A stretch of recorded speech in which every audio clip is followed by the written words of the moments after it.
Okay, let's see if it has... Okay, let's see if it's turned on. Bleep bloop, it says excellent connection. Do we have visual? We have visual. Woo! Okay, cool. This took kind of a weirdly long time to figure out how to do. Okay, let's just see if... When are people... Now it's... okay, we have... No, that one viewer is probably me. Or you. It's hard to tell at some point. No, but someone liked it. I didn't like it. Did you like it? Oh, there we go. I mean... I like everything you do. Aw, I like everything you do. I'm a big fan of everything you do. Ah!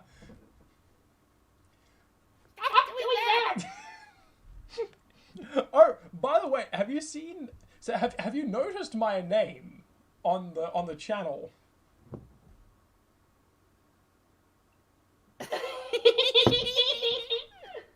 I did. Because that's also that's currently Whisper's name. They haven't noticed this yet. All right. Just people in the chat, let us know if you can hear everything, and then we will get started shortly. In the meantime, while we wait, how you doing?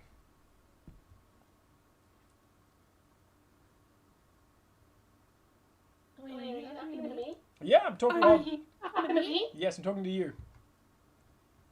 Oh. Panicking? Absolute sheer panic. I'm gonna have to panic.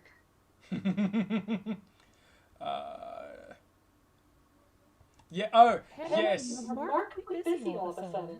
I know, right? All right. Okay. I'm gonna get started. So this is a thing that I have actually really wanted to do with that you and I have spoken about doing a couple of times. I never knew if I wanted to do it as, a dedicated video with a script and some proper editing, or just a live stream. And I figured it'd be easier to do it as a live stream because this is complicated and it takes a while. So for the sake of the audience, for audience members who somehow managed to stay here this long and don't know, I am a professional animator. It was the second half of my film degree. The first half was screenwriting, the second half was animation. I've been a freelance animator for the last year, of professional video editor for the last 7 to 8 years, and I'm currently an animator doing motion graphics and 3D animation at a studio. It's my first studio job for animation. One of my absolute favorite pastimes is going through animation, specifically fight animation, and like analyzing the animation of the combat and the choreography and staging and so on, especially the camera animation, frame by frame by frame, and breaking it down. I've got notes upon notes upon notes breaking multiple fight scenes down. And it's a good way of learning, but it's also quite entertaining. So I figured I would do this live and take a popular animated fight sequence, break it down, and just explain a little bit why it works.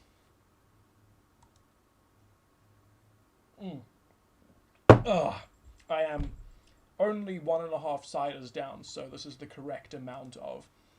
Miss Honey says, "Animate harder, Daddy." God damn, okay. Alright, so we are breaking down... I figured that it would be best to just start with an absolute ton of Monty Oum fight scenes, because he does the best ones. Did the best ones. Single tier. Lots of tears. And I'm starting with what I think is still probably his best work to date, which is the highway battle from the 9th season of Red vs. Blue.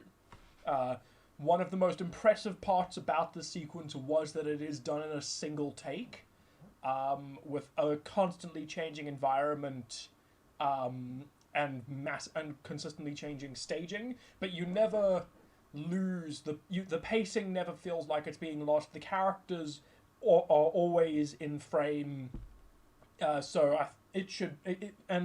I'm hoping to explain why that works why it works as well as it does. And I'm here to provide I'm here to provide someone to bounce things off of and drink. Exactly, we're both drinking. Yay! Right, let's get started. Okay, I am in a program's called. Well, I'm in on a website called SyncSketch. It's really commonly used for animation feedback because it lets you make markers, and you can go through things frame by frame and leave markers on individual frames. So there is a penis because I am a child. Get it. Get rid of the... No, you're an animator. That means you have an excuse. Right. Alright, let's get started. Nice work, Maine. Yeah, so as always, response team's probably on the way. Let's get the hell out of here. Hold on. Coming through. Something about the whole scene is we're actually not seeing it at the standard frames per second. Oh yes, because this is playing at 30?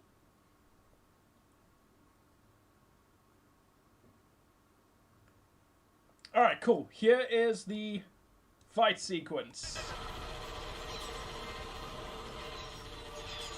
Okay, so the way this fight scene starts off is really, really simple.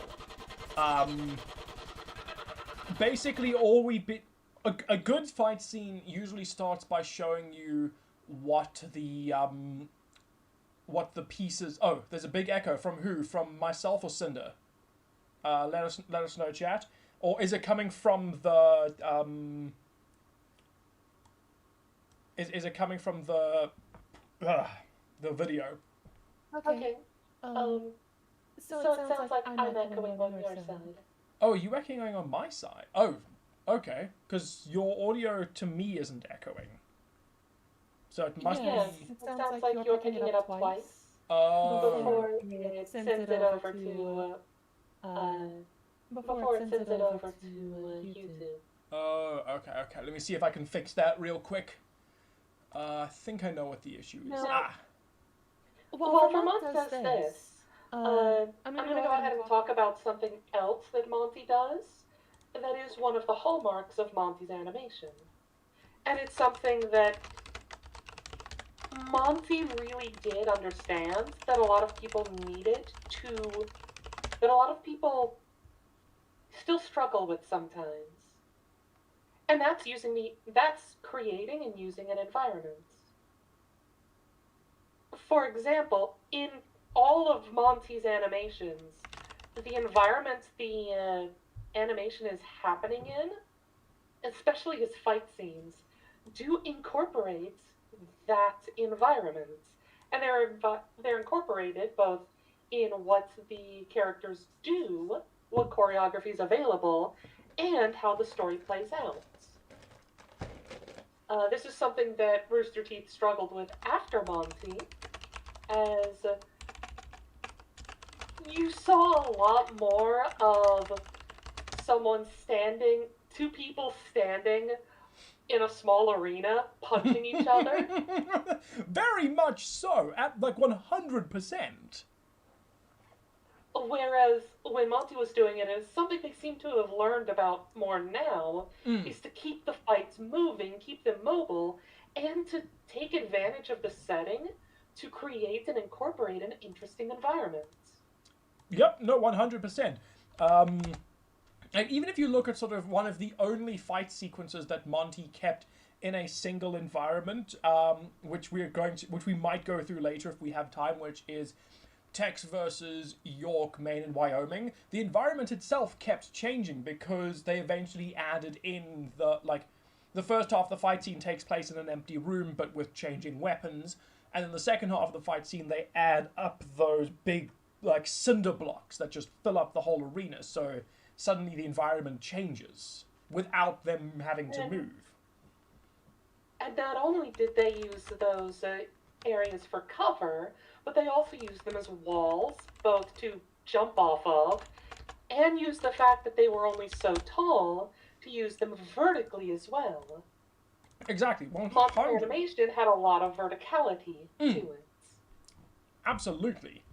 Alright, okay. We have a new friend. Oh, do we have a new friend? Oh, we have a Chris! You have been raided by the fidget. We have the fidget! Oh, what are you guys doing? Or, I guess it is the animation of fight sequence throwdown? Or breakdown? Yeah. Yep. You want to explain to a newbie exactly what that is about? Okay, so for Chris and for anyone else who may have joined, so because I'm a professional animator, one of the things that I really, really like to do is go through animated sequences, particularly fight sequences, and I go through them frame by frame by frame to try and figure out what about them works so that I can learn more. Like I start writing and taking down notes and drawing diagrams and pictures and stuff. So I thought it'd be really fun to go and do that on a live stream with a fight sequence that people that I know our audience really likes. So it's basically learning from what you see. Exactly. But in ridiculous detail. I'll spend a lot of time going back and forth between two frames, one at a time, sort of detail. Of course, how else are you gonna get details? Sorry. Yeah, and he invited me because we've had these big, long conversations that last hours, repeatedly. And how can I miss that if I'm just sitting around anyway? Of course I want to get some of that candy. All right, well, welcome, Chris. All right.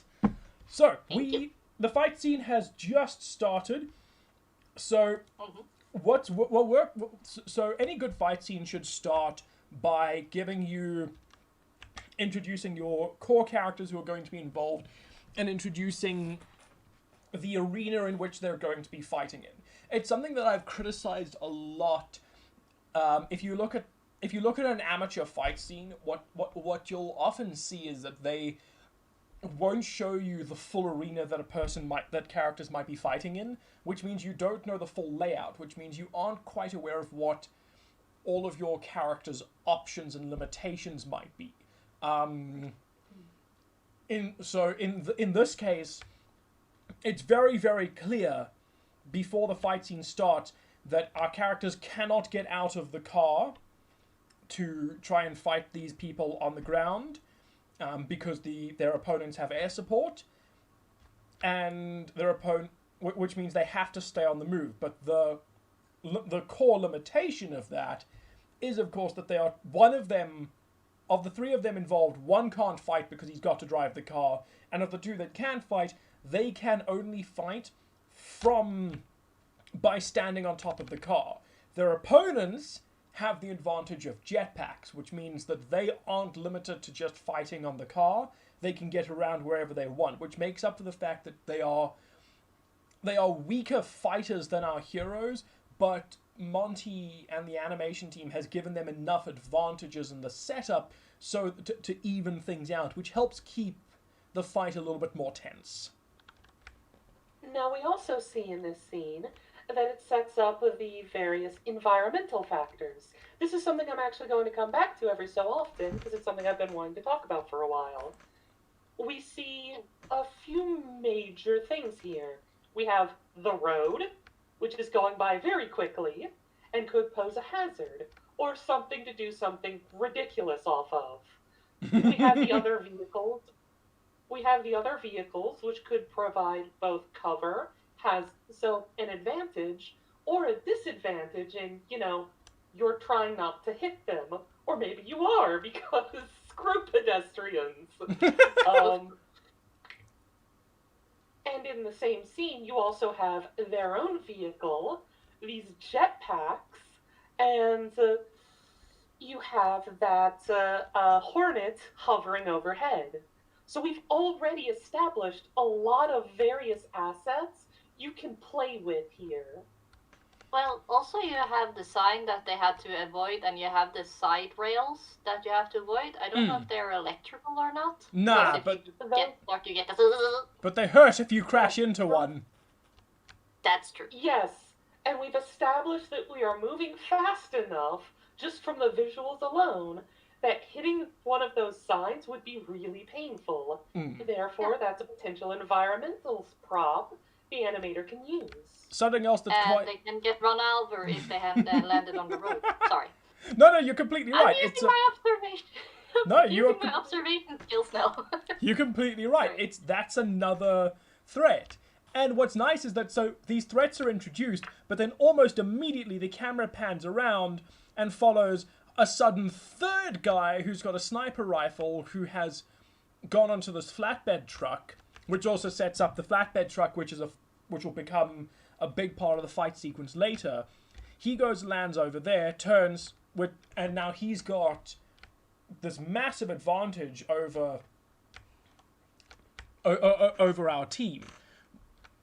That depends if the driver is driving steadily or not, because if he suddenly takes like, nope, I'm going into this field, and then he flies out of the car and lands on the road, and bading-gadunk.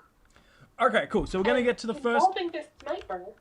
Involving this sniper is going to do something very interesting very soon. Yeah, okay, so we are here. So, now's the part where I'm going to start going through stuff very slowly. So, camera pans forward, we see Carolina at the machine gun. She's continuing the fight. We have... What's really, really nice about this framing is that because of how May and Carolina are positioned, right in the middle, over here, the thing that is taking up the majority of the frame regarding your line of sight, especially between heads, is the laser pointer. What's quite nice is that they don't just have it come in, they also have it flicker on and off, which is designed to catch your eye. So the human eye is conditioned to do a couple of things. So one, when you see a new image, your eyes will automatically snap to the center. Once your eyes have snapped to the center, they will then try and find faces. The human brain is conditioned to look for faces. So the second things you will notice will be Carolina's face and Maine's face. The third thing that the human eye is trained to find is movement. So you've got the center of the frame is showing you the laser. You've got two faces here, which you can draw a line between them, matching the laser, which means that it's really easy for you to notice the laser, which is really important, not just for realizing that Caroline is in danger, but for seeing what happens next, where the camera pushes in on Maine. He looks around to see the sniper. Other really nice editing detail is, I'll just play it at full speed so that you can, and then I'll go back and explain it. Okay, so this is this is just a really, really nice cut, because the speed at which the camera is turning and moving here is identical to the speed at which the camera moves in on the sniper, which helps make the cut feel seamless. It also helps that Maine's line of sight and the laser also match up really well with the laser and where... Because if Maine's turning that way, your eyes are going to be conditioned... So much of animation is about knowing what the human eye is conditioned to do. So your eyes are conditioned to follow Maine's line of sight. So you're going to look where he's looking, so that when you go over here, you're going to notice him. It just helps, like, you are always going to notice him, but it just helps lead your eyes in this direction to make the cut more smooth. Then once the guy... Yes. I just wanted to say this makes you feel like you're looking through his eyes, which makes you feel more included in what's happening around you, which is a very big plus. Oh no! What? It also helps that this whole cut, if you go back to where this specific cut started, this whole sweeping viewpoint stays consistent and is always moving from left to right. Exactly, and another nice detail with that is that the characters' heads are always directly. So if I draw that line, the top third, so the characters' heads are always above that top third line, no matter where the cut goes. So your eyes are always glued to this portion of the screen for these 3 shots. So camera moves right to left, your eyes are always in the same place. And then, next nice detail, really, again, a lot of animation is in the polish and the small details. So, just before the gun fires, you get this. Is the laser gets just a little bit brighter. So what that does is it primes the audience. Yeah, so you realize that laser's getting brighter, and then one it thing fires. I really like... sorry. No, go. One thing I really like is that when it becomes brighter, you see that it actually hit both the red eye parts of his helmet. So for me, I first thought that his eyes was glowing up, not his pointer. So I think that was a like more like his terrifying type of detail that it also hits his eyes at the same time, like, you know, the red eyes of "I'm gonna murder you." Laser sight glows with malicious intent. The next thing is that they don't just give you a bang, like, you know, it's not just bang gunshot. You've got bang, the screen shakes, like as if the camera has been shaken by the force of the gunshot, but then the camera tracks the bullet. You don't see the bullet, but the camera just flies back, which just sells the power of the shot so well. But again, keeping in mind the screen direction, so you've got the bullets going that way, it fires, your eyes, because of the movement, are still tracking along this line, which is great, because your eyes have now also, remember, reset to the center of the screen, and by the time your eyes have snapped to faces, you've followed Maine, just in time for you to see him take this bullet for Carolina. It's such a small thing, but it's this sequence here, having Maine look to the side, seeing it shot, and having Maine take this bullet to save Carolina, it's almost a blink and you miss it moment because of how fast it happens.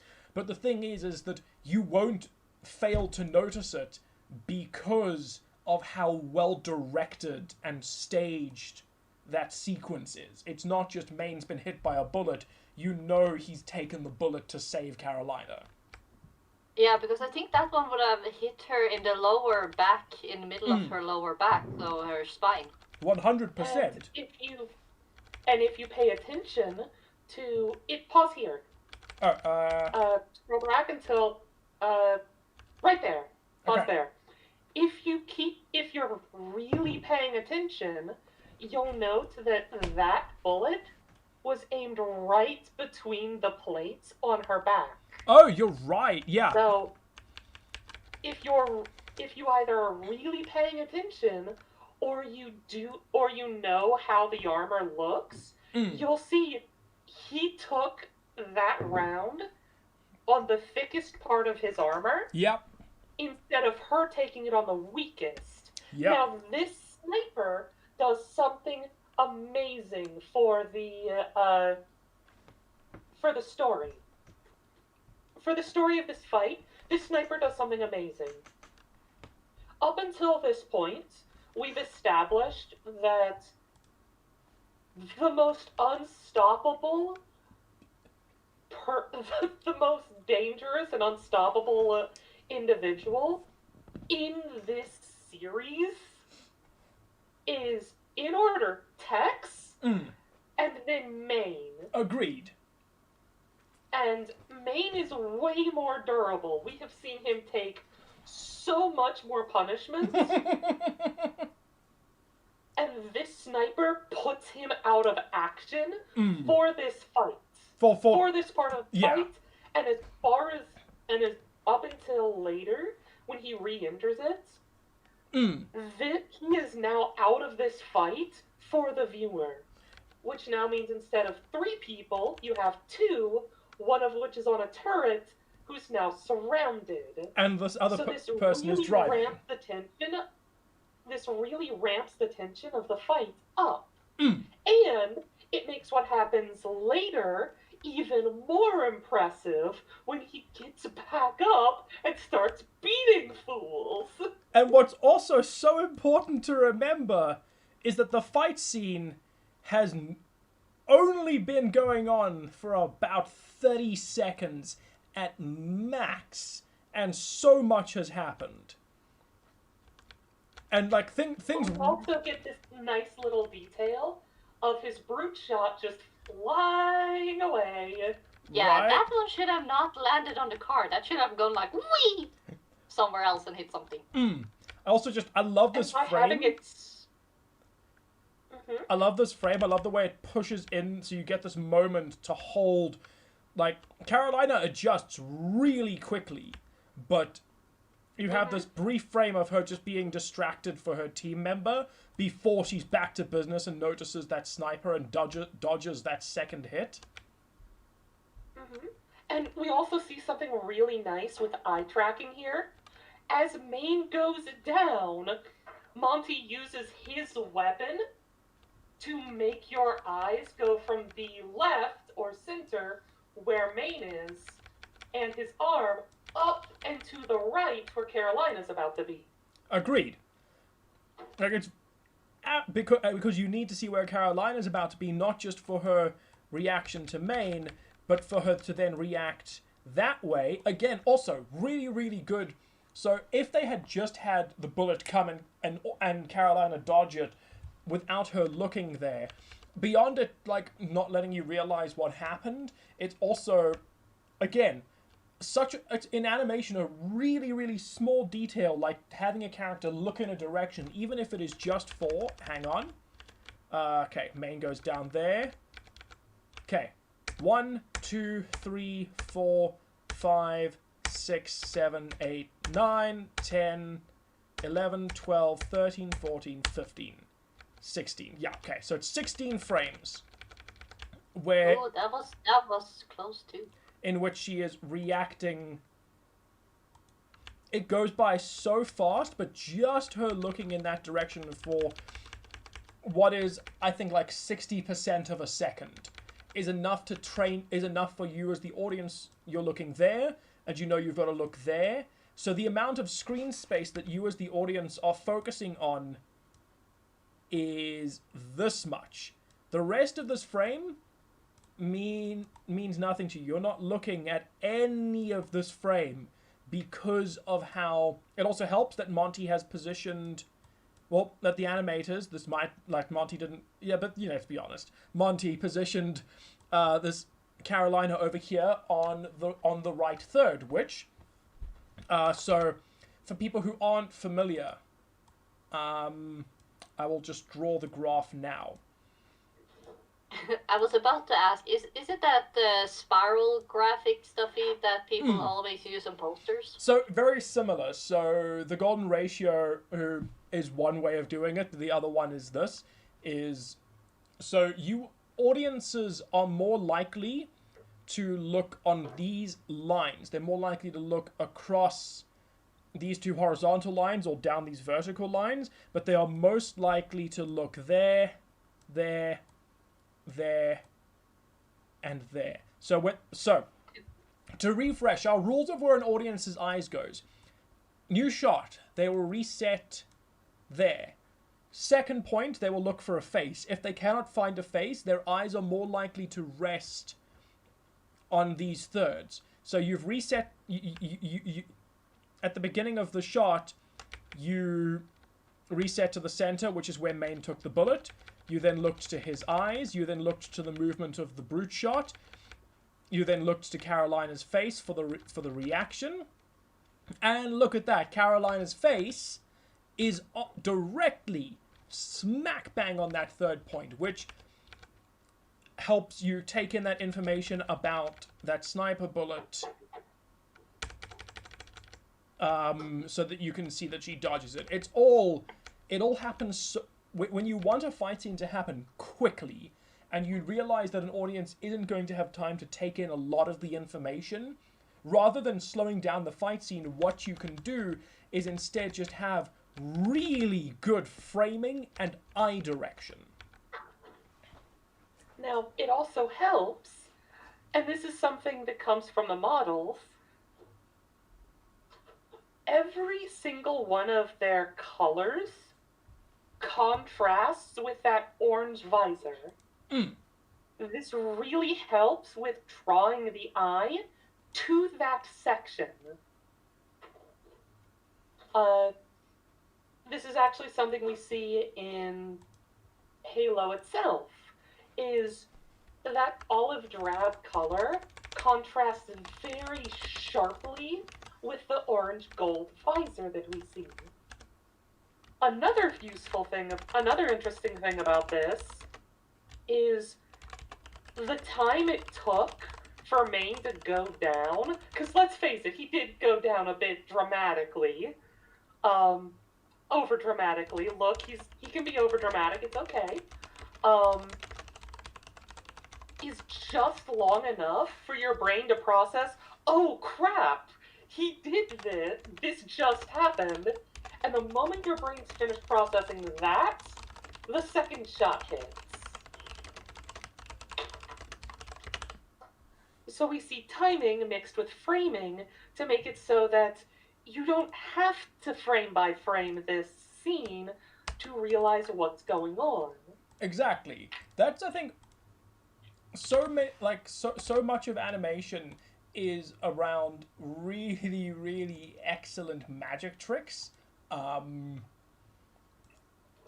that just allow that you don't necessarily have to frame by frame through to understand.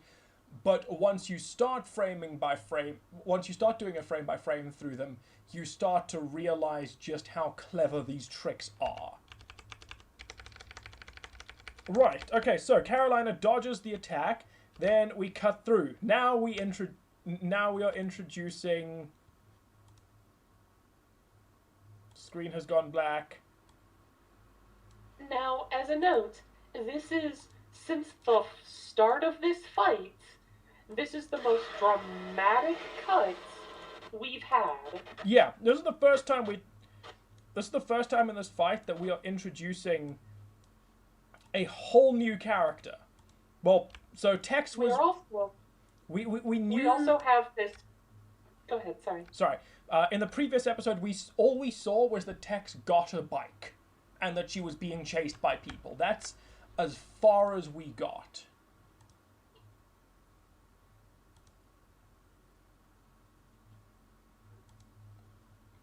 And every time I see the bike do the jump, I think, whee!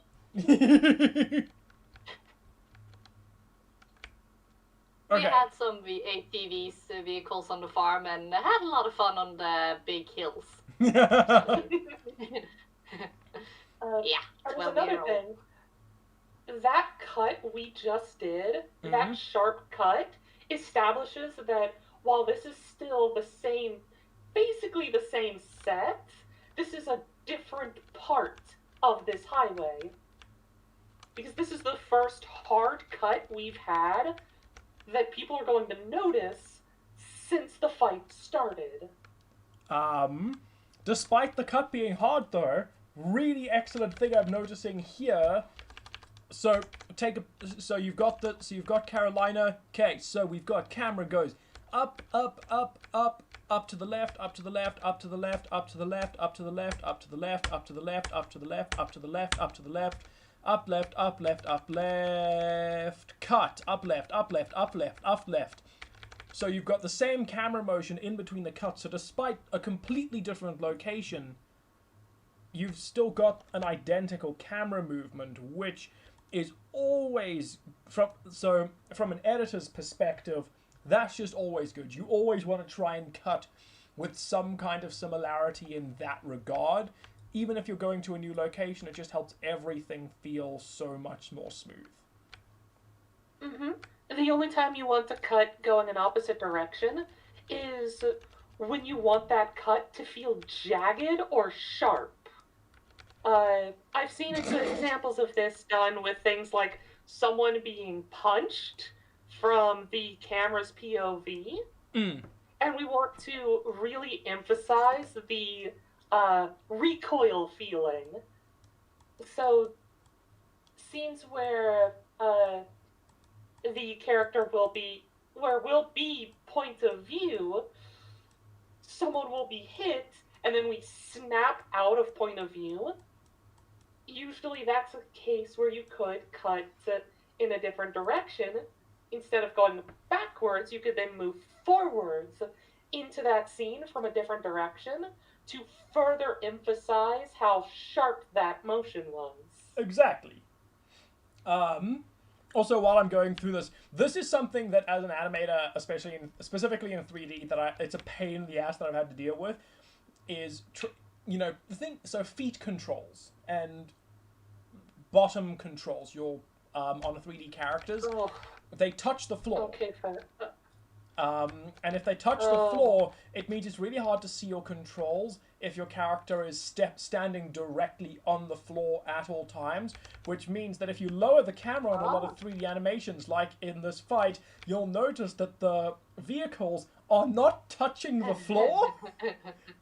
I believe I can fly. And I can guarantee that the reason that these aren't touching the floor is because if they were touching the floor, the animators would have been struggling to see the controls for the vehicles. Now we also see this come into play in other cases because of clipping. Especially when you're working in 3D, this is something you really have to deal with, is the fact that you can't fix clipping. And some programs and video games have essentially little programs you can shove in to make sure that the flat surface of the bottom of a foot or of a bike or a wheel or what have you is actually touching the ground. It's called inverse kinematics. Yes. You will get clipping, and it is a pain because people won't notice if your bike in a fast scene like this is floating an inch off the ground, especially if you're clever with the shadows, but they will absolutely notice if the bottom inch of the wheel is clipping through the ground. Exactly. So if you play this at full speed, you're not looking at the floor, you're looking at the lights, you're looking at Tex's face, and you're looking at the muzzle flashes that she's being shot at. Oh, also, so two fantastic tricks being employed here. One is really common, the other less so, and the other one's a lot more common in animation, or a lot more possible in animation. So one, if you want something to go to make it look like it's going faster, shoot it from low down. This was a trick that George Miller spoke about a lot regarding the very first Mad Max movie. Most of the time you've got vehicles moving at about 30 kilometers an hour, 22 to 25 miles an hour in those movies, but because he made the first Mad Max movie on a really, really low budget, so they didn't have a lot of the tools they'd normally use for chases and so on. So, but what they did was they just stick the cameras as low as possible, and vehicles immediately double in speed. So camera low down immediately makes things go faster. But the other one I absolutely fucking love. So camera is framing here for most of the for this shot over here. Then text starts to swerve that way, and as text swerves that way, the camera doesn't just stay here. The camera moves to where text used to be. The text inhabits the spot the camera used to, then they switch places again. So Tex and the camera are constantly switching places over here, which just adds so much more momentum and speed. So I'm going to play this at full speed. Take a look at the position of the movement of the camera horizontally and Tex horizontally. Switch, switch, switch. Before Tex finally pulls off. And when she lands... Now, if you want something, if you want to see what this effect does, watch this again at a slower speed and watch her wheels in comparison with the lane lines. This feels like she's swarming back and forth, and it's really cool. But watch the actual amount of movement that's happening on the sets. Exactly. You can get away with so much with clever camera movements, and I think Monty doesn't get... In fact, you know what, this isn't just a Monty thing. The entire Rooster Teeth team, the entire Rooster Teeth camera team, does not get enough credit for how good their camera animation is. Even in, like, the points of RvB where Monty had just died and their fight animation got a lot worse, the camera half of that fight animation was always spectacular. There has never been a point. Outside of the fact that outside of the fact that no one in RvB's team or Red versus Blue team has been able to mimic Monty's long takes, his one-shot long takes, ever since he died, but the camera crew as a whole, barring the one takes, there has not been a single drop in quality of their camera animation. It is spectacular to this day. Really clever stuff. One day I'd like to go break down. I'll pull out like a RvB Volume 4 or Volume 5 fight scene and just talk about its camera animation, just because I think that it's a part of their team that remains good and that doesn't get quite enough love. All right, so the next big part of the set piece is, I absolutely love it, and whilst I can't play the music, let me see if I can play. I think the music really helps with the switch. So I'm just gonna play the sequence, then I'll turn the music off and break it down.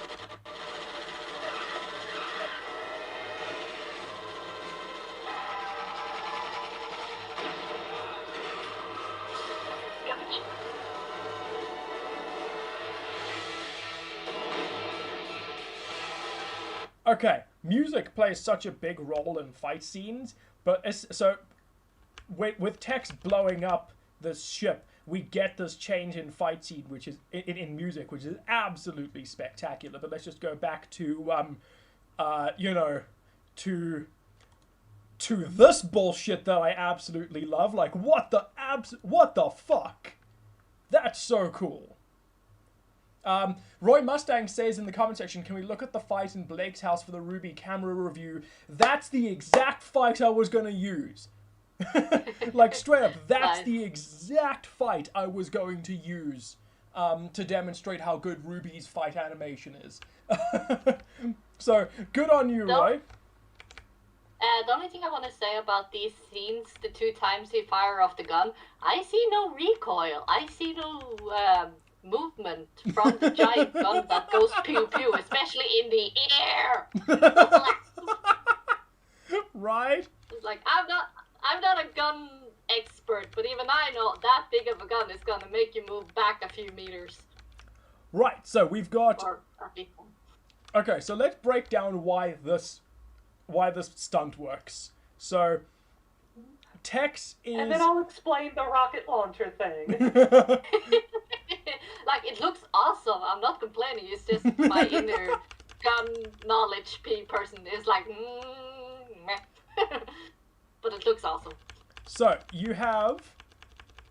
So one of the things that the Rooster Teeth animation team, especially Monty, fucking loved to do, is quick zooms. So you've got this point where you've got Tex, you've got a cut here to Tex, and then you've got this framing over here, which ordinarily 90% of people would cut from here to here. Instead, what we get is a transition of framing from 1, 2, 3, 4, 5 frames. In 5 frames, we just get this very quick zoom out, and the effect of zooming that out is you've got this quick burst, which is then immediately contrasted with how much slower this framing is.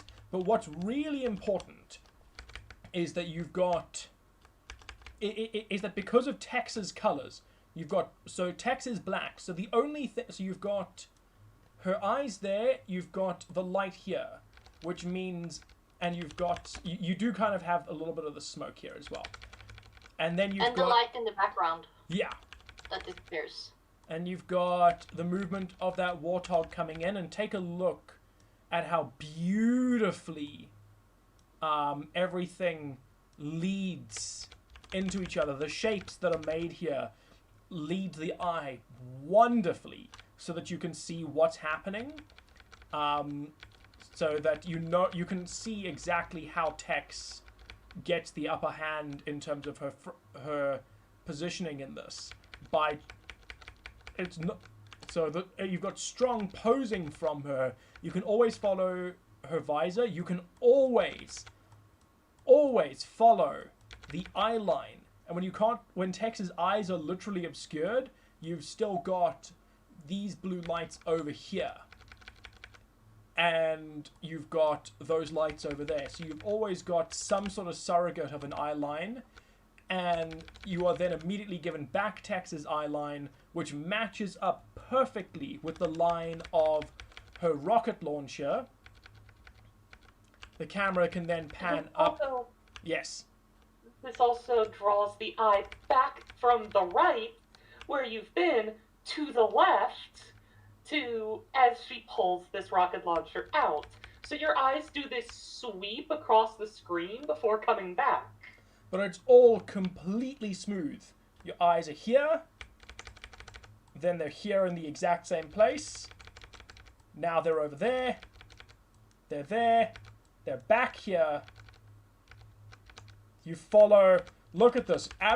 Take a look at this. So you've got this brief second where her eyes are obscured, her visor's obscured again, but her gun is sweeping down. So now you are following this, which matches up perfect. The sweep of her rocket launcher matches up with the sweep of her her bike. So your eyes are sweeping in that direction. And look at that. So your eyes are over here now, which is great because, boom, the cut puts you right there where Tex is in frame, despite it completely switching. We're going to ignore the fact that that warthog in the background has no one and no wheels for one frame. Like, boom, wheels. Oops. But so you've got your eyes are there, and your eyes are still there, just in time for Tex to blow them up. You can see them flying, but your eyes are still primarily fixed with Tex, because they're still keeping your eyes... Your eyes are here now. But your eyes have been tracking from Tex. Your eyes have been tracking from there. From there to there. And then Tex comes back in frame, and you're back to just focusing on Tex. So you in this entire sequence, again, like they have been doing this entire fight sequence, they have been completely controlling the positioning of your eyes so that they can have a million things happen at once and you pick up every detail. Sorry, Cinder. Now, there are a few other things going on here as well, which are really, really interesting. These sweeping, panning shots are a hallmark that are something that they've been using and have almost been reserving for Tex. because they're these moments of, they almost always reserve them for these moments where they like to slow things down and give this big feeling of slow motion as Tex does something badass. And every time they do that, they are following a motion. This time they're following the sweep of the bike, and as she comes around, they actually do this really interesting thing with the rocket launcher, where the rocket launcher is the only thing in that shot that isn't blurred.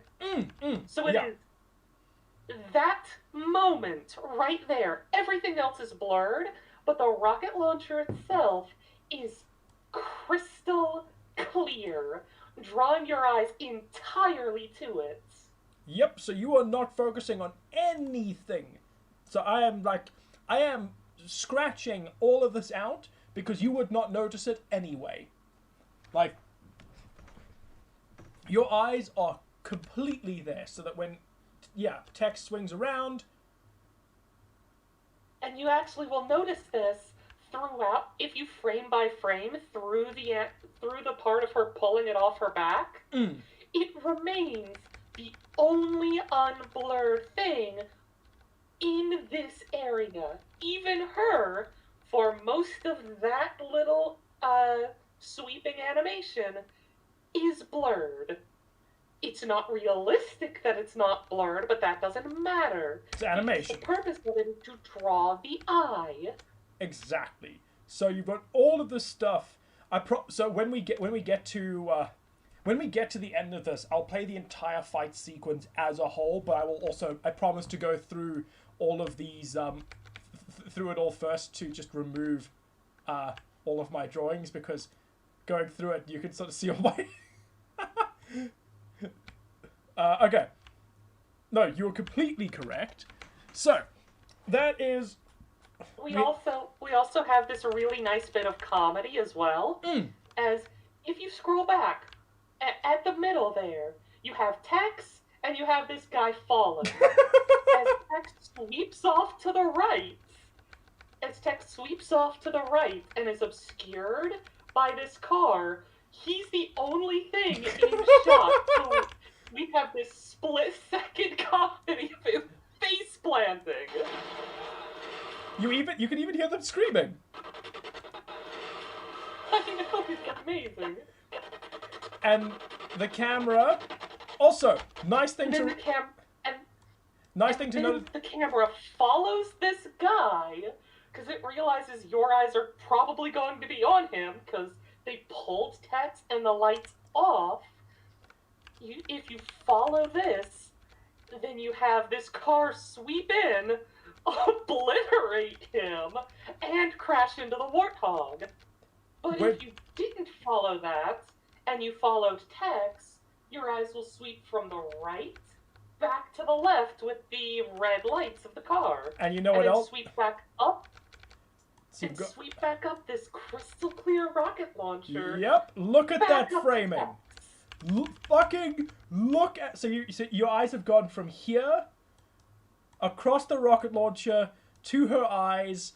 Look at that framing.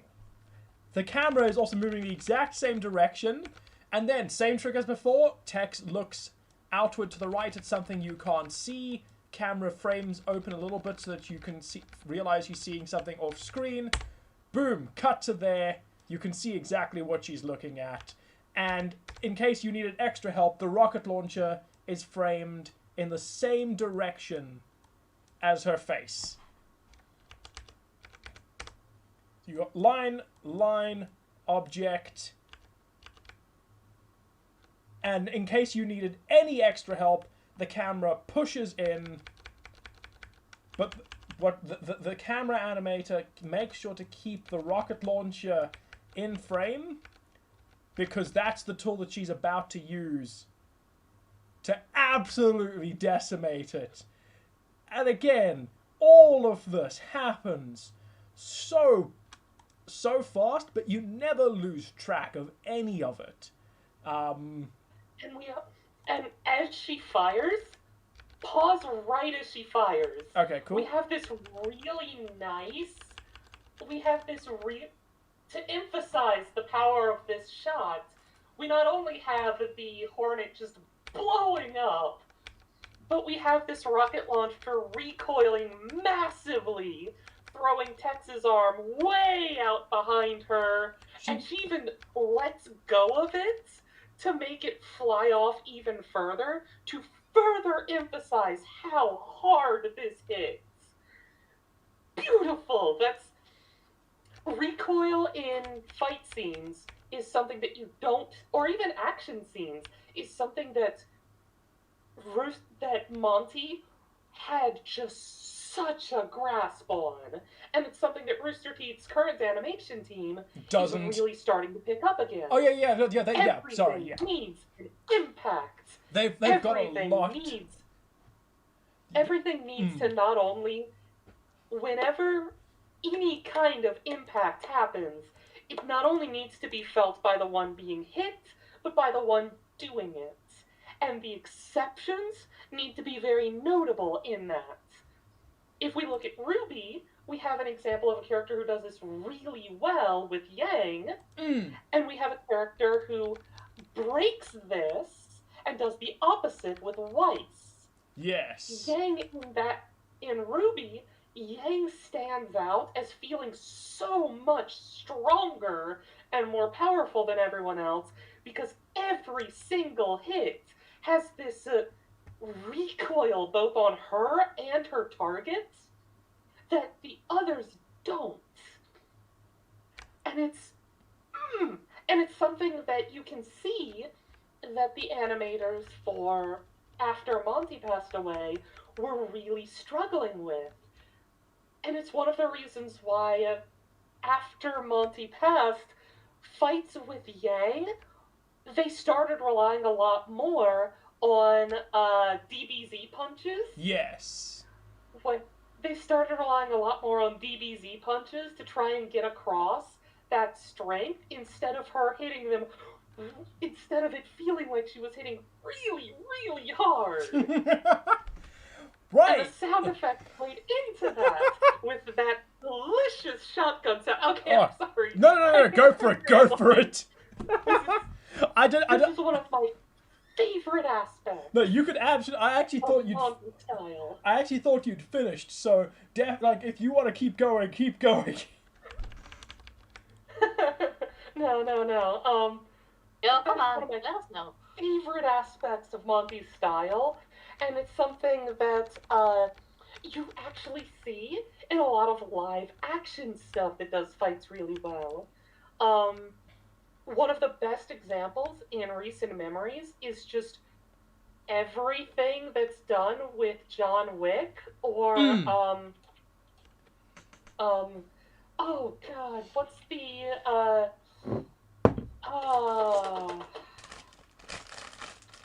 one second, I actually need to look this up. Everything done by oh gosh, Christopher Cohen. Oh, okay. Everything done by Christopher Cohen. It's live action, but it knows this so well. Okay, I'll stop. No, don't stop. Come on. Right, we are back Don't stop the geeky. The cameras have cut back to the core fight.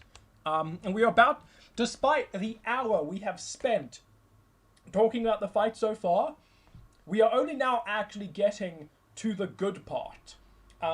So I don't know if I'm pretty sure I mentioned at the beginning of the stream, but I consider the highway fight from this season, the fight we're watching right now, to be arguably my favorite fight scene ever. Full stop. I don't think, and I'm not just talking about in animation, I'm talking in everything. I don't think a better fight sequence has been made. And we're about to get into the part that is the reason why. So after this hour of breakdown, we haven't actually got to the good part yet. So here we are at the good part. Right. Okay, so I'm going to play this next sequence with audio just so people can see it, and then we're going to go and break it down.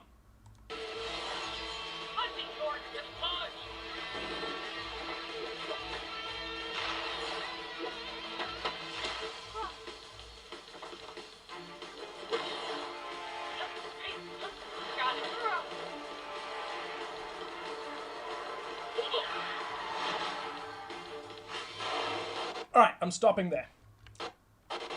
So what's also 100% worth noting is that this is the point where the wanna starts.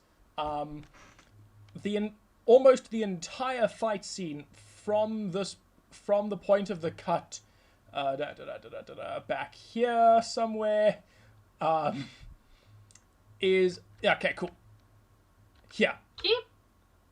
There we go. Sorry. So from here all the way through to I think about 3 minutes from now is a single shot, and it is incredible. And I want to talk a little bit about oneers in animation because they don't get the respect they deserve. So we are regularly impressed, and deservedly so, regularly impressed by oneers and long shots in live action, especially in fight scenes. And again, that is deservedly so.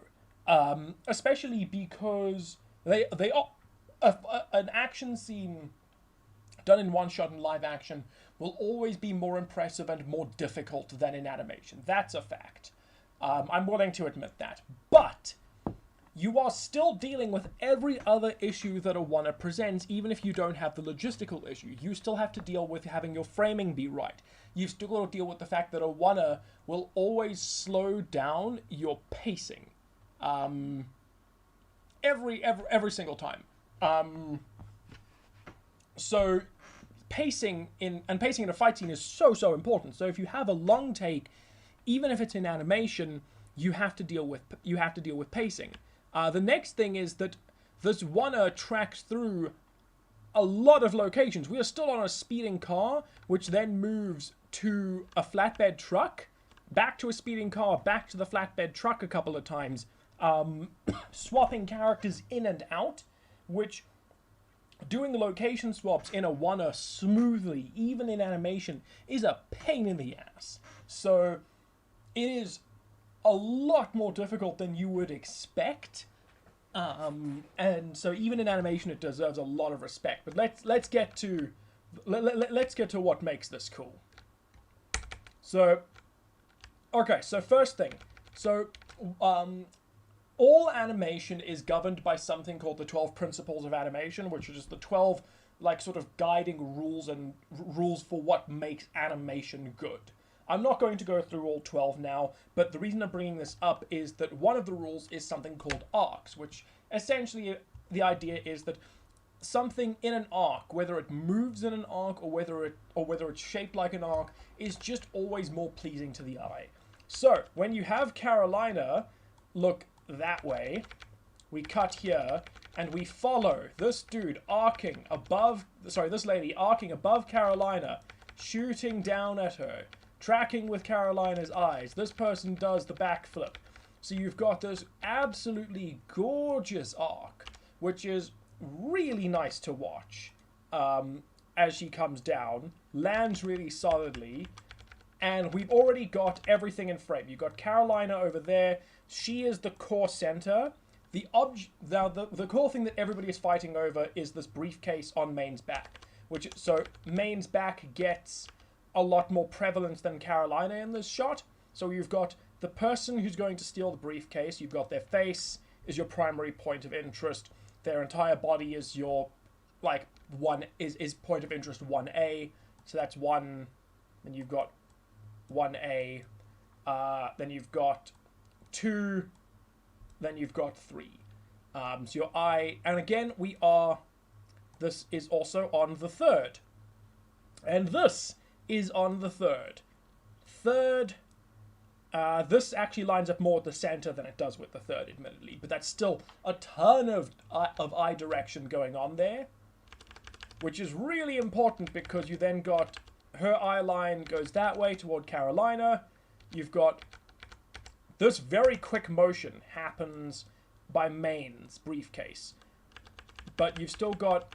So it happens quickly, but you've got the change of eye line, Carolina's bright colors to attract your attention. This catches your eye very well to make a single line shape, which is also happening on a third, which helps you keep track of that very quick motion. Carolina kicks her gun away, and which she then immediately follows. So you got to kick the gun away, and then without lowering this foot, she brings it back and kicks her in the face. But the action is all kept, again, to this upper third, and it's all kept more or less along this part of it, which helps you keep your focus. And the camera, to help sell the power of the kick, pans to the right before reframing it around Carolina. This lady is, for the most part, out of the fight for the next few seconds, which is why the camera's focusing on Carolina and Maine, who's the object of the peril. Carolina turns, but your eyes are going to be focusing here. But you did just see that lady go off only for 1, 2, 3, 4 frames before she comes back in, so you haven't completely abandoned her. You haven't, like, you're not ignoring the fact that she's there, but your eyes are still primarily over here. So it's just a nice way of reminding you. Sorry. No. I just wanted to say that when her backpack is starting to use some flames, you do get that shine when it goes like before she comes back into frame. And that's also something really cool. The jetpack troopers, their visors are gray. Their visors contrast a little bit with their armor colors, but nowhere near as much as with these gold visors on our agents here. And they're going to use that. They're going to use that to draw the eye. And it's really cool. So, Knives comes in. She comes swinging that knife, and you've just got this little bit. That's the moment Carolina realizes she's fucked. So from going in, you've got 1, 2, 3, 4, 5, 6, 7. 7 frames. Carolina's like, oh, fuck. Turns around just in time to dodge. Again, it's just about a fight scene that feels quick and deadly.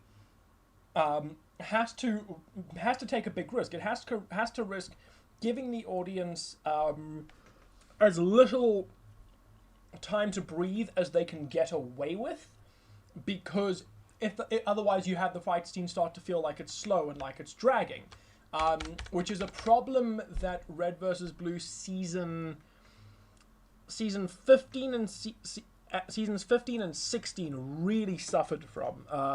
Zero has some excellent fight scenes, but other problems that I promise I will get to. I know we had a request for it in the comments section earlier, but we go back to the throwing punches in a standing stock still on an open area. We run into that again. So you've got this excellent brief bit of CG of close combat choreography. And it's a thing that I think is like, so, okay, I'm going to bring this up. This is a controversial opinion. This is primarily a stylistic opinion of things I prefer, but it's also a controversial opinion.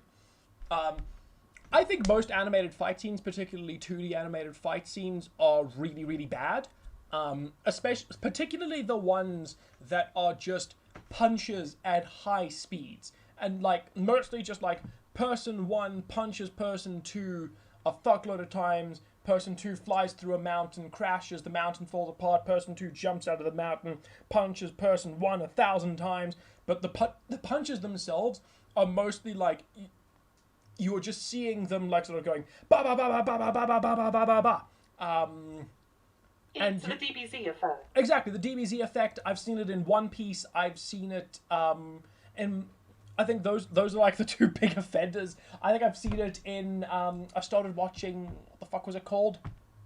Kid with the Fishing Rod? Now, Hunter. DBZ DBZ actually did.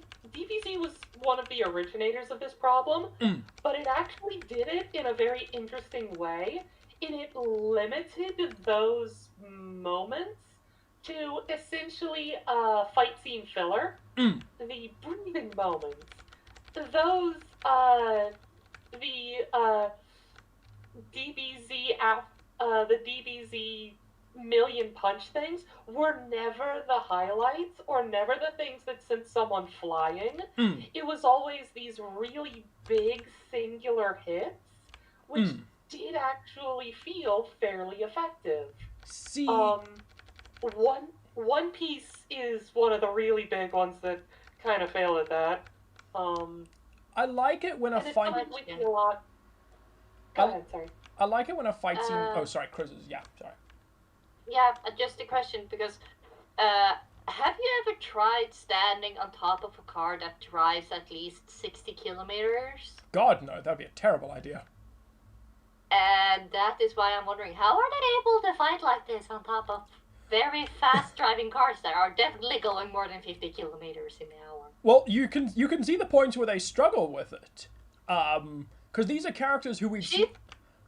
These are characters who we've seen fight before. So Carolina, for example, in an earlier fight sequence, a couple of episodes before this, you see what her fighting style is like. Her fighting style revolved around a lot of flipping around and a lot of jumping. So Carolina standing her ground and engaging in hand-to-hand combat without being able to move around puts her at a distinct disadvantage. So, like, she is struggling because of that position that she's put in, to the point that you even kind of see her, like, she's almost falling over and has to regain her footing. Yeah, but that's the first time I think I've seen her struggling. The other times she has been moving around and drop kicking and jump kicking. Like, when you jump off a car in that speed, you don't go forward, you go off the car. Because the car is going forward and you're jumping the other way. I mean, there is also an element of suspension of disbelief. Yeah, that's true. Maybe I'm just going to real life here. Sorry. Yeah. Also, you mentioned fighting styles. This is something that a lot of animators and teams don't actually think of doing, is thinking about how their individual characters will move and the ways that and essentially giving everyone this signature way of moving, attacking, defending, etc. Their own signature fighting style, essentially. This is something that you don't see a lot of people do, and when they do, it doesn't play as far as it can. Monty was always really good. We see Carolina is really jumpy and flippy and kicky. She really likes kicking people. Whereas we also see that while Tex has doesn't have nearly as acrobatic a style, she has a much more grounded footwork and punchy style with a bit of grappling thrown in. Exactly. And these work well with the characters, and it actually plays into how they move. And then you have Maine, who is primarily a grappler and is the quote-unquote heavy. Whenever even outside of a fight scene, whenever he's moving around and it's animated like this, he always seems to be carrying that extra weight and making it work for him. And that's something that we don't see a whole lot, but makes characters feel so unique. Exactly. RvB did this really well as well. Early on, anyway. So, the thing I like about a good fight scene, and it matches into the style, because it's when you see characters with different fighting styles going against each other, there's always something interesting about it. A good fight scene feels like a chess match. You can see the characters trying to find and this is why I brought up talking about my dislike of sort of those 1,000-punch style fight scenes. Why I don't like it, because for the most part, they don't feel like the characters are trying in the moment to find an opening. Yes, there are points of like breathers where the characters are like, they've like knocked each other apart, and the character's like grabbing his shoulder, and he's like, what's this dude's weakness? I don't know how to beat him. Gasp, gasp, gasp. But rather, what they do here is when you watch these people fight, you can see them in like split seconds trying to find openings and weaknesses in each other, in just how like, I'm going to block this attack to try and get this attack through. Oh, I just got kicked in the face. Yeah, and we also see that this is another benefit of having this solidity and this weight to everything that Monty did so well, is every motion is a give and take, and everything seems like if that hit, that would hurt. Exactly. Even these blocked attacks, we're seeing, and it's especially interesting if you frame by frame it, you see Knives parry a punch from Carolina, and in that exact same parry, try and stab her in the face. Exactly. Like, there it goes, tries to stab her in the face, but what I like is that, so she parries the punch from Carolina, tries to stab her in the face, but this is that chess match feeling, because Carolina has to turn her punch into a parry to get that stab out of the way, which leaves her exposed to a jetpack kick to the face. And what's even better, she actually tried using a technique that worked in a previous episode, which is parry into knee someone in the chest. And we actually see her leg come up for that kick, for that knee, and the person who, and Knives, is a step ahead. In this particular exchange, what they're trying to say is, Carolina's on the back foot thanks to this chick's mobility, and Knives has her on the rope, and we see that. It's absolutely fantastic. Also, another small fantastic, so, details with regards, so, if I was to, so, as an animator, my favorite form of animation is called, layout. So, layout animation is essentially core blocking and primarily handles camera animation. So, one of the reasons that I recognize how good Rooster Teeth's camera animation team is that because if I was to drop writing and spend the rest of my career as an animator, I would specialize as a camera animator. So with that, so I'm going to bring up the brilliance in some of this camera animation as we go. But for example, this jump here that she does to kick and the blast of her jetpack is also used to help the camera pull back in a really nice way, because when you have a long take and lots of action, what you have to keep doing is reframing. You're not actually thinking of it as a long take, you are thinking of it as a series of disconnected shots. Think of this as, that's one shot, camera reframes. That's one shot, camera reframes. That's one shot, camera reframes. That's one shot. Think of those as all disparate shots that you would be cutting to, but instead you're using really smart movement to transition the camera between those shots. And one of the best ones is this use of this jump kick and the flare of the rocket launcher, which just allows the camera to much more smoothly just shoot back. Camera then reframes. You've got main, you've got the briefcase, you've got her, but Carolina is still the primary focus because she loses her balance for a second. The camera then pans. Now, notice how you've got main here, you've got Knives over there, but the primary thing the camera wants you to focus on is this briefcase, because that's what the peril revolves around. And you don't see Knives' face, the camera then shows you Carolina's reaction to it. And that pullback is even more clever because it pulls back and then immediately sweeps down and to the left as Carolina is losing her balance and almost falling backwards, giving you a hint of that instance of vertigo. Oh, yes. Everything here is doing multiple things. It makes that one kick seem like, oh wow, that rocked her. Even though, if it didn't have this animation, you can actually see the kick didn't make contact. Exactly. So one of the funny things is framing by framing helps you see a lot of the flaws, but also how so much cleverness helps disguise the flaws. The kick didn't make contact. Carolina's hand animation blocking thing here is really rough. But you don't notice any of that. You just notice how cool it looks. You also notice, you don't notice the, and this is something you see with a lot of live action fight scenes, because they're not actually punching each other,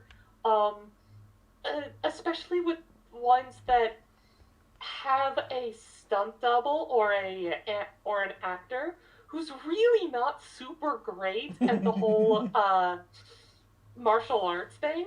Is you'll see this, but you'll see like the attacks miss, and if they're not doing a good job, you'll actually see the miss. Exactly. When you're watching it normally. If they're doing a good job though, like we have here, you don't actually see the kick go up. Well, you kind of half see the kick go up, but more importantly, you see Carolina's head snap back. And it's this, and that's what gives it the punch. Is her head does this quick snap back before her arms come up over her visor, and that gives it this really heavy feeling to it. So, we've gone to this point. Carolina sees that the briefcase is about to be taken. Her reaction is fucking immediate. She leaps back. Knives uses her jackpack to try and get back, but it's not fast enough. Again, Carolina is genuinely also just one of the most impressive fighters in one of the more grounded fight scene type shows. Just seeing her react really fast. Also, this posing over here between these two shots, between these two frames, is spectacular.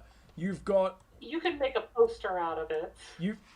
It's really, really good. So you've got this line of action for Carolina. You've got her visor, you've got her knee. You can see where her knee is about to hit. You can, like, it goes directly at the visor. Carolina's looking right at Knives. And it looks really, really good. So that sort of, hit. And then we have this wonderful moment where she hangs in the air just long enough. She hangs in the air for a few frames and then drops. She hangs in the air for a moment, drops, and the briefcase goes out of view. So we have this brief moment of watching Carolina recover, and that gives us that moment of, yeah, that was cool. It's so fucking cool. It's like bang, and it hangs there just long enough, which is then immediately followed up with a fun moment of comedy with Carolina trying to recover the briefcase and then getting kicked by someone from off screen. Like, you gotta remember that because Red vs. Blue in a way is just, yes, Scrollkeeper, I will get to your question when I'm done with this video. So Red vs. Blue, despite becoming like an action drama in a lot of ways, is also just, its original roots was absurdism comedy. So you get to have that moment of Carol like, gotta catch it, got it, fuck! It's nice, and it's a nice funny break in the middle of this really intense action sequence. You've got this brief piece of comedy, then finally for the first time since the fight began, Carolina feels like she's on... Like, she catches it. It's like, alright, cool. The heroes have the briefcase. The bad guys are not currently on top of... Like, directly on top of them. We can catch a breath. But that breath lasts all of 5 frames before... before the sleeveless dude comes... like, shooting in and just kicks her in the face, and she doesn't see it coming. She just gets yeeted. And we actually have this really nice bit of blocking, where she goes over the front, and is actually obscured momentarily by Maine, drawing our eye back to this briefcase. Because she's, in that frame, she might as well not be there. Yeah. We have this brief moment of, we're seeing this guy, and she's pulled out because our eyes are focused right on this guy as he lands, and stay on him as he catches it, before being drawn back to the bottom right with her foot. This is something you see a lot in you don't see it as much in anime, despite it being very much a Japanese thing, with the line of a body starting at the foot and focusing the camera near it, up them, as a way of directing the eye and showing movement, showing something stopping. And it's really interesting to see this here, too. Because we only get a frame for it. But it's great. I love it. It's awesome. It's absolutely fantastic. And then we get another moment of Carolina in danger as the camera pivots around, and she's like hanging off the front of a car. But this transition is absolutely seamless. As the camera spins around, we get this brief moment of her trying to recover, but the camera refuses to hang on her, because then the camera goes back. The camera goes back to York, who... I fucking love this framing. I love this framing so much. Okay, so let's talk about this. So you've got camera pans through. You've got Maine over here. You've got a little bit of his visor. It's just... So you've got a little bit of Maine's visor over there. You've got this excellent triangle shape over here.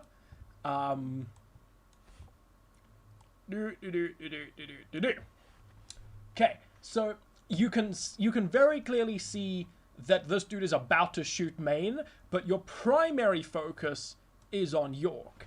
But you've still got this, you've still got elements of your attention being drawn directly upwards to this guy. So your eyes are very, very well focused as you see that. Like the time it takes for you to realize what's happening in this frame is the moment before York swings the car to save to save Maine's life, yeeting this dude. And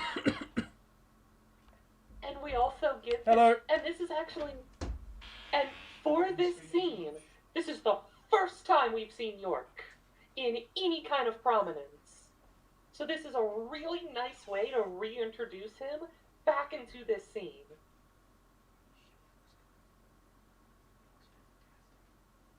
Sorry, I'll be with you in a second. I'm looking at a really dope Warhammer model.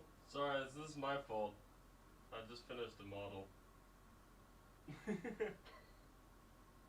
He looks dope.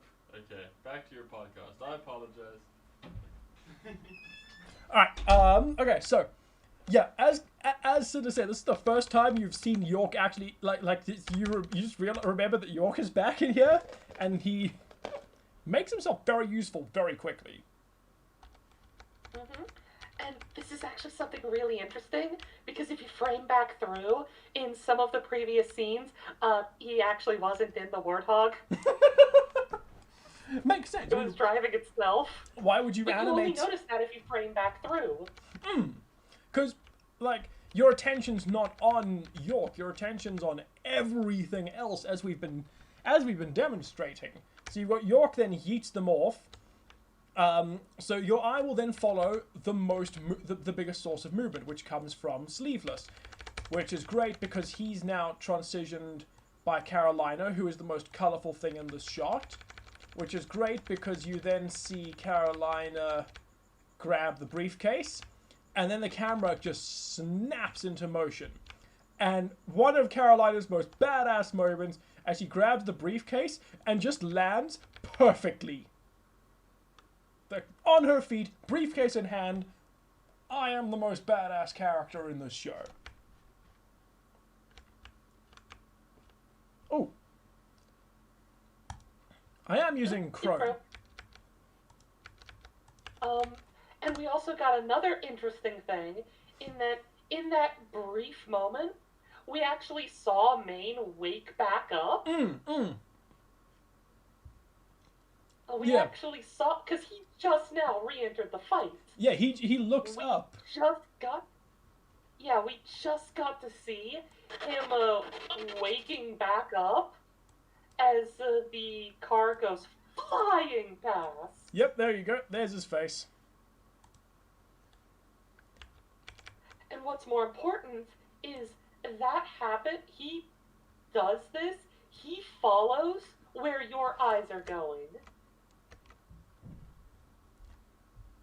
Hang on, just gonna make it. There we go. Okay. Right. So. Okay, so yeah, he's following where your eyes are going. Carolina lands perfectly. Then... And we have that split second of that really cool landing shot. Oh god, I love it. I love this frame in particular. I love... there we go. We have that moment of her landing with the briefcase actually swinging back a bit from the momentum, and her looking back as if saying, yeah, I just did that. I am this cool. It's like, I like a good hero pose every now and then. Especially when it's been earned. And you know what? Fucking... when you go from hanging off the front of a car and doing this shit, you've earned your very brief hero pose. Okay, what happens next is the camera then swings up nice and wide to give us our new framing. Because we've now entered... Yes? And it's helped because if you actually go back and watch this transition, we actually have someone to follow. We could be looking at the Warthog recovering, but because of the barrels in the way, you don't actually notice, like, Maine dodging out of the way of these barrels. Your eyes are instead locked on guns here. It's fantastic.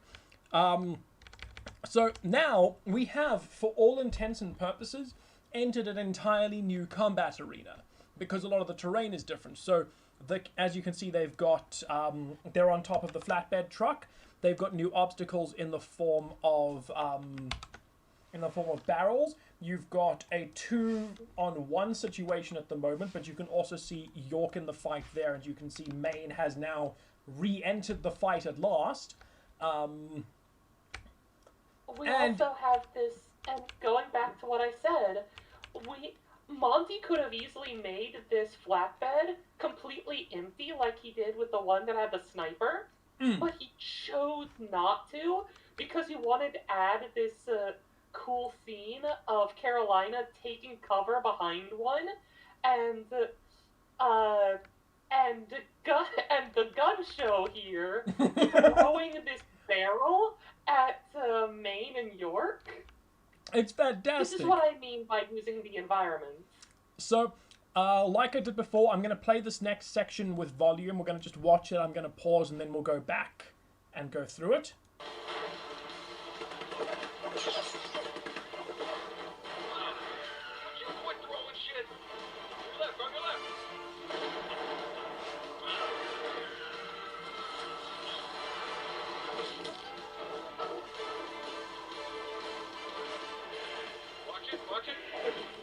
Okay, I'm going to stop here because the thing that's about to happen, I have a ton of things to say about, so it's going to go... I'm going to have to divide this into smaller pieces. Okay, so... ton of stuff happens here, too. Ugh. Right, okay, so first thing. You've got Carolina penned down by someone with a jetpack and 2 SMGs. So she's currently unable to help with the fight, but she's got the briefcase. Guns throws the Guns throws the barrel, which you can see taking out their turret. We also get another fantastic moment of comedy in York, who's just yelling, "Would you quit throwing shit?" I love York. I love him so much. And because of the framing here, we have our eyes are mostly focused on York, but because the barrel and the gun are close enough to his head, we can actually see him. We can actually see it bouncing down the road, and the cars behind him flipping out as this giant barrel and gun come flying at them. Which is great, because if you didn't notice, if in this really quick thing you didn't notice that they lost their gun, you notice it now because you can see it flying away. So it's a good way of reminding. And we also, to further bring it in, we have this really nice... We have the fact that the turret's stand continues spinning this whole time. So the turret stand... Little, it is continuing. And it actually keeps spinning for a while. Oh my god, it is! I love that! That's a really nice touch. So you've got that, the camera swings to focus in on York. So again, this is the sort of thing that helps keep up. So one can get exhausting after a while if not paced right. If there are no cuts and you're just using the characters, you're blocking, your action, your writing, and your music to help keep that pacing up. One of the things that helps this is that the camera swings so fast. Like, there are very few moments where the camera holds still. So if you look at how fast it swings to lock in on York, and then just pushes so fast forward in on his face to frame him for the joke, before swinging right back out. And now you've got Maine on the third. Then they move to the far side. You see their object. You see that that you've got the on the second flatbed truck, they've got the sniper dude who has been out of the fight for a while, but he's now back at it. So you've got them smashing into it. But the core advantage of them is that he's got a jetpack, but then he gets immediately taken out of the fight by being punched in the face. But again, what's absolutely fantastic about this is these few frames here. 1, 2, 3, 4, 5, 6, 7. The 7 frames before he gets punched in the face, where you see him recover, look at Maine, and because you've got so... I realize how screwed he is. Right? But if you look at, like, sort of, you know, this is the color here. You've got his face, and you've got his chest, kind of. They're bright red, which helps draw your attention to what he sees. He turns, he sees Maine, and by the time the audience has realized that he's seen something, it's too late. He just got punched in the face. We have this wonderful bit of camera work where he makes contact. Maine makes contact with this dude's face. He flies almost off camera with his jetpack flaring. And to further emphasize the power of this punch, we yank the camera back over Maine's shoulder. It's fantastic. As if he just punched the point of view out of this guy. And what I love about this little sequence here is that it is almost primarily, like, this entire sequence is just comedy. You are just because you're not focusing on the briefcase, you can you don't have to worry too much about their objective. You can just worry about how funny this you can worry about the jokes, you can worry about the action. And what's nice is the camera then tracks alongside Main for that return to for that return to the flat bed where you see Caroline is engaged in fighting those dudes. And okay. There's a really nice little bit here Mm-hmm. of blocking, where if you go back to where we're pulling in to re-show these guys entering the fight, there is a barrel in the way of our vision that suddenly gets knocked out, and suddenly we can see them.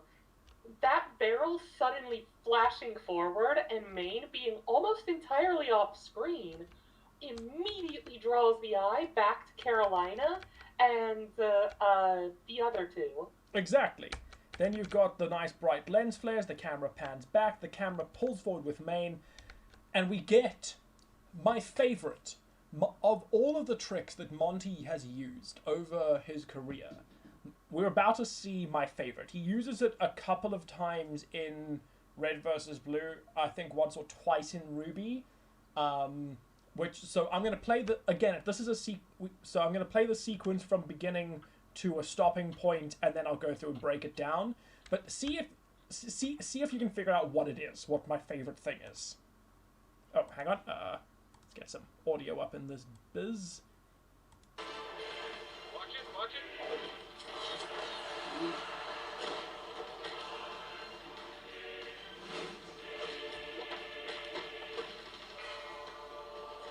On the right.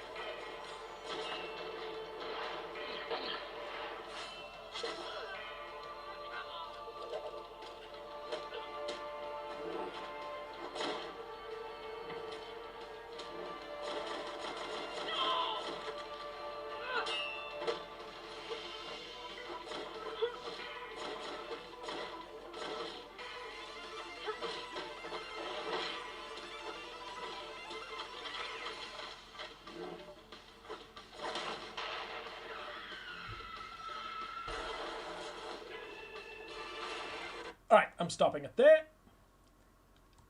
No, and I've got one really nice part of this myself that I love seeing, and it's exactly what I talked about earlier. Awesome. When we get to it, let me know. Right. Yes, certainly. Alright, so my favorite trick happens immediately. So, a thing Monty has done a couple of times that I fucking love is a character will be throwing a punch and he will lock the camera to that person's fist. And it gives it so much fucking power. I love it. So Main jumps on here, but instead of following Main, the camera arcs all the way downward. So you get this fucking excellent pose. And that's the pose I'm talking about. Oh, okay, cool. If you go just a little bit further, just a few more frames, we actually pause on that moment right there. God, it's so cool. The entire body is aligned, and this is the most anime fucking pose, and it is something that you very rarely see, even in anime, which is, because it actually comes from the comic books, it comes from manga. It's meant, like, you could take this single frame and use it. This is one of the most fine examples of an extreme you can get. Exactly. Because this one frame shows every ounce of weight and power that Main is about to throw into this. And you see it a lot in situations like this where he's doing this to come to a stop. And then immediately throwing himself back into it. And I love this. It's so much. Good. Because you've got this beautiful contrast of movement of Main moving from screen right to screen left, rolling to a stop because of the momentum, and then going screen left to screen right. So you've also got this brilliant contrast coming through.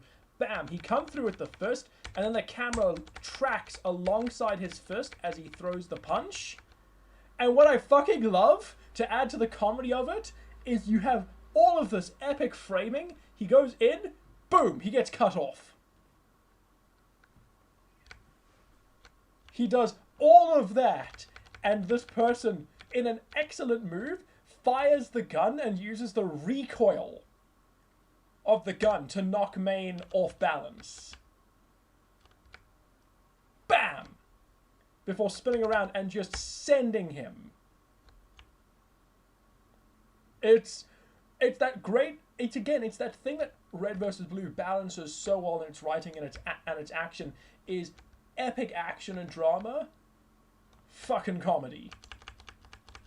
And another thing that we can take into effect is Carolina's still fighting in the background. And if we actually watch that, it's a pretty nice fight choreography. Yeah, like they've The thing is it's not the focus up until he gets kicked back into her with this back-to-back shot, which reintroduces her. Exactly. So you've got this 3-hit parry with the thing. She spins to elbow him, spins back to kick him. He spins back into Carolina. The camera focuses on them.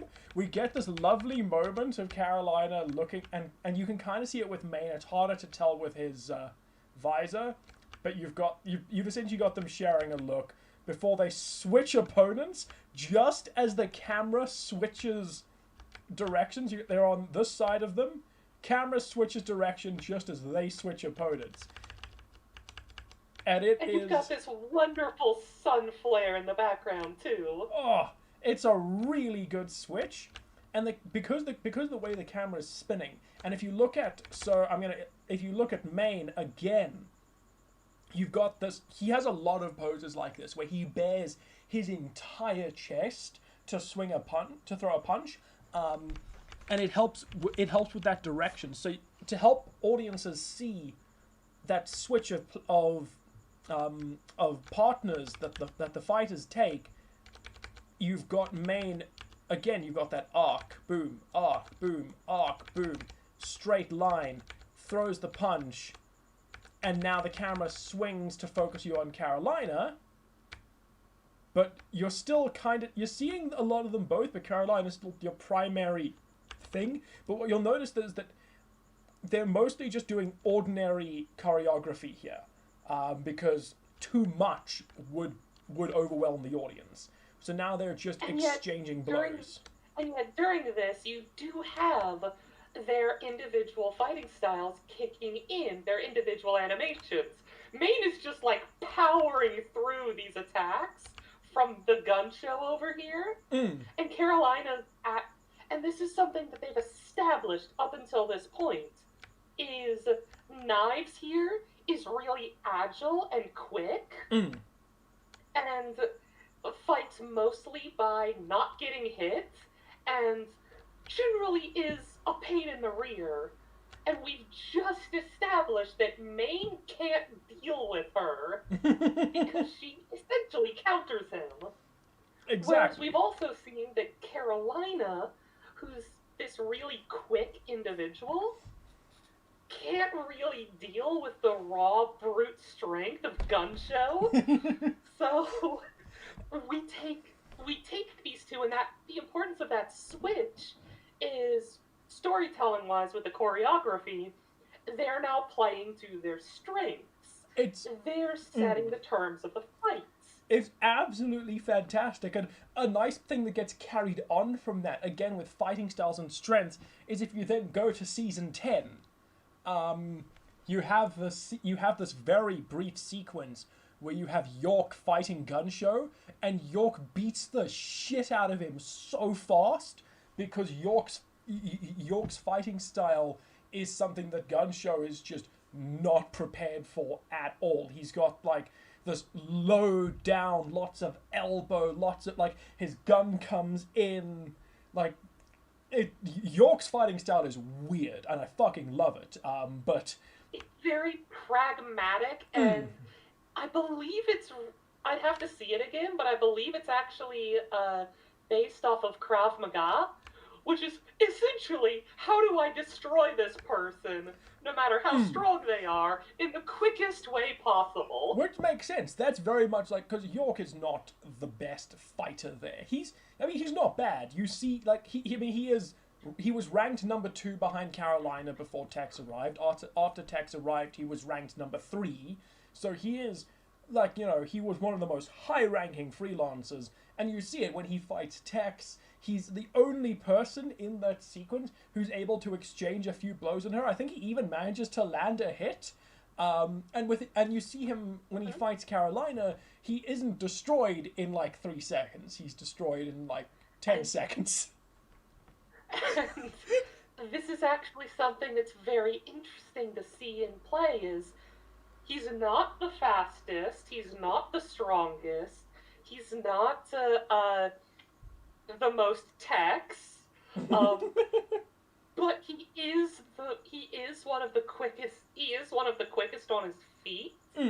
He is one of the fastest thinkers, the most clever, and frankly the one most willing to just essentially do whatever it takes to win the fight. He doesn't care about showing off. He doesn't care about like these big sweeping kicks or these heavy blows. He's just going to take you apart. Exactly. Carolina is such a show. Personality, and I love that. I love that Carolina is a show off.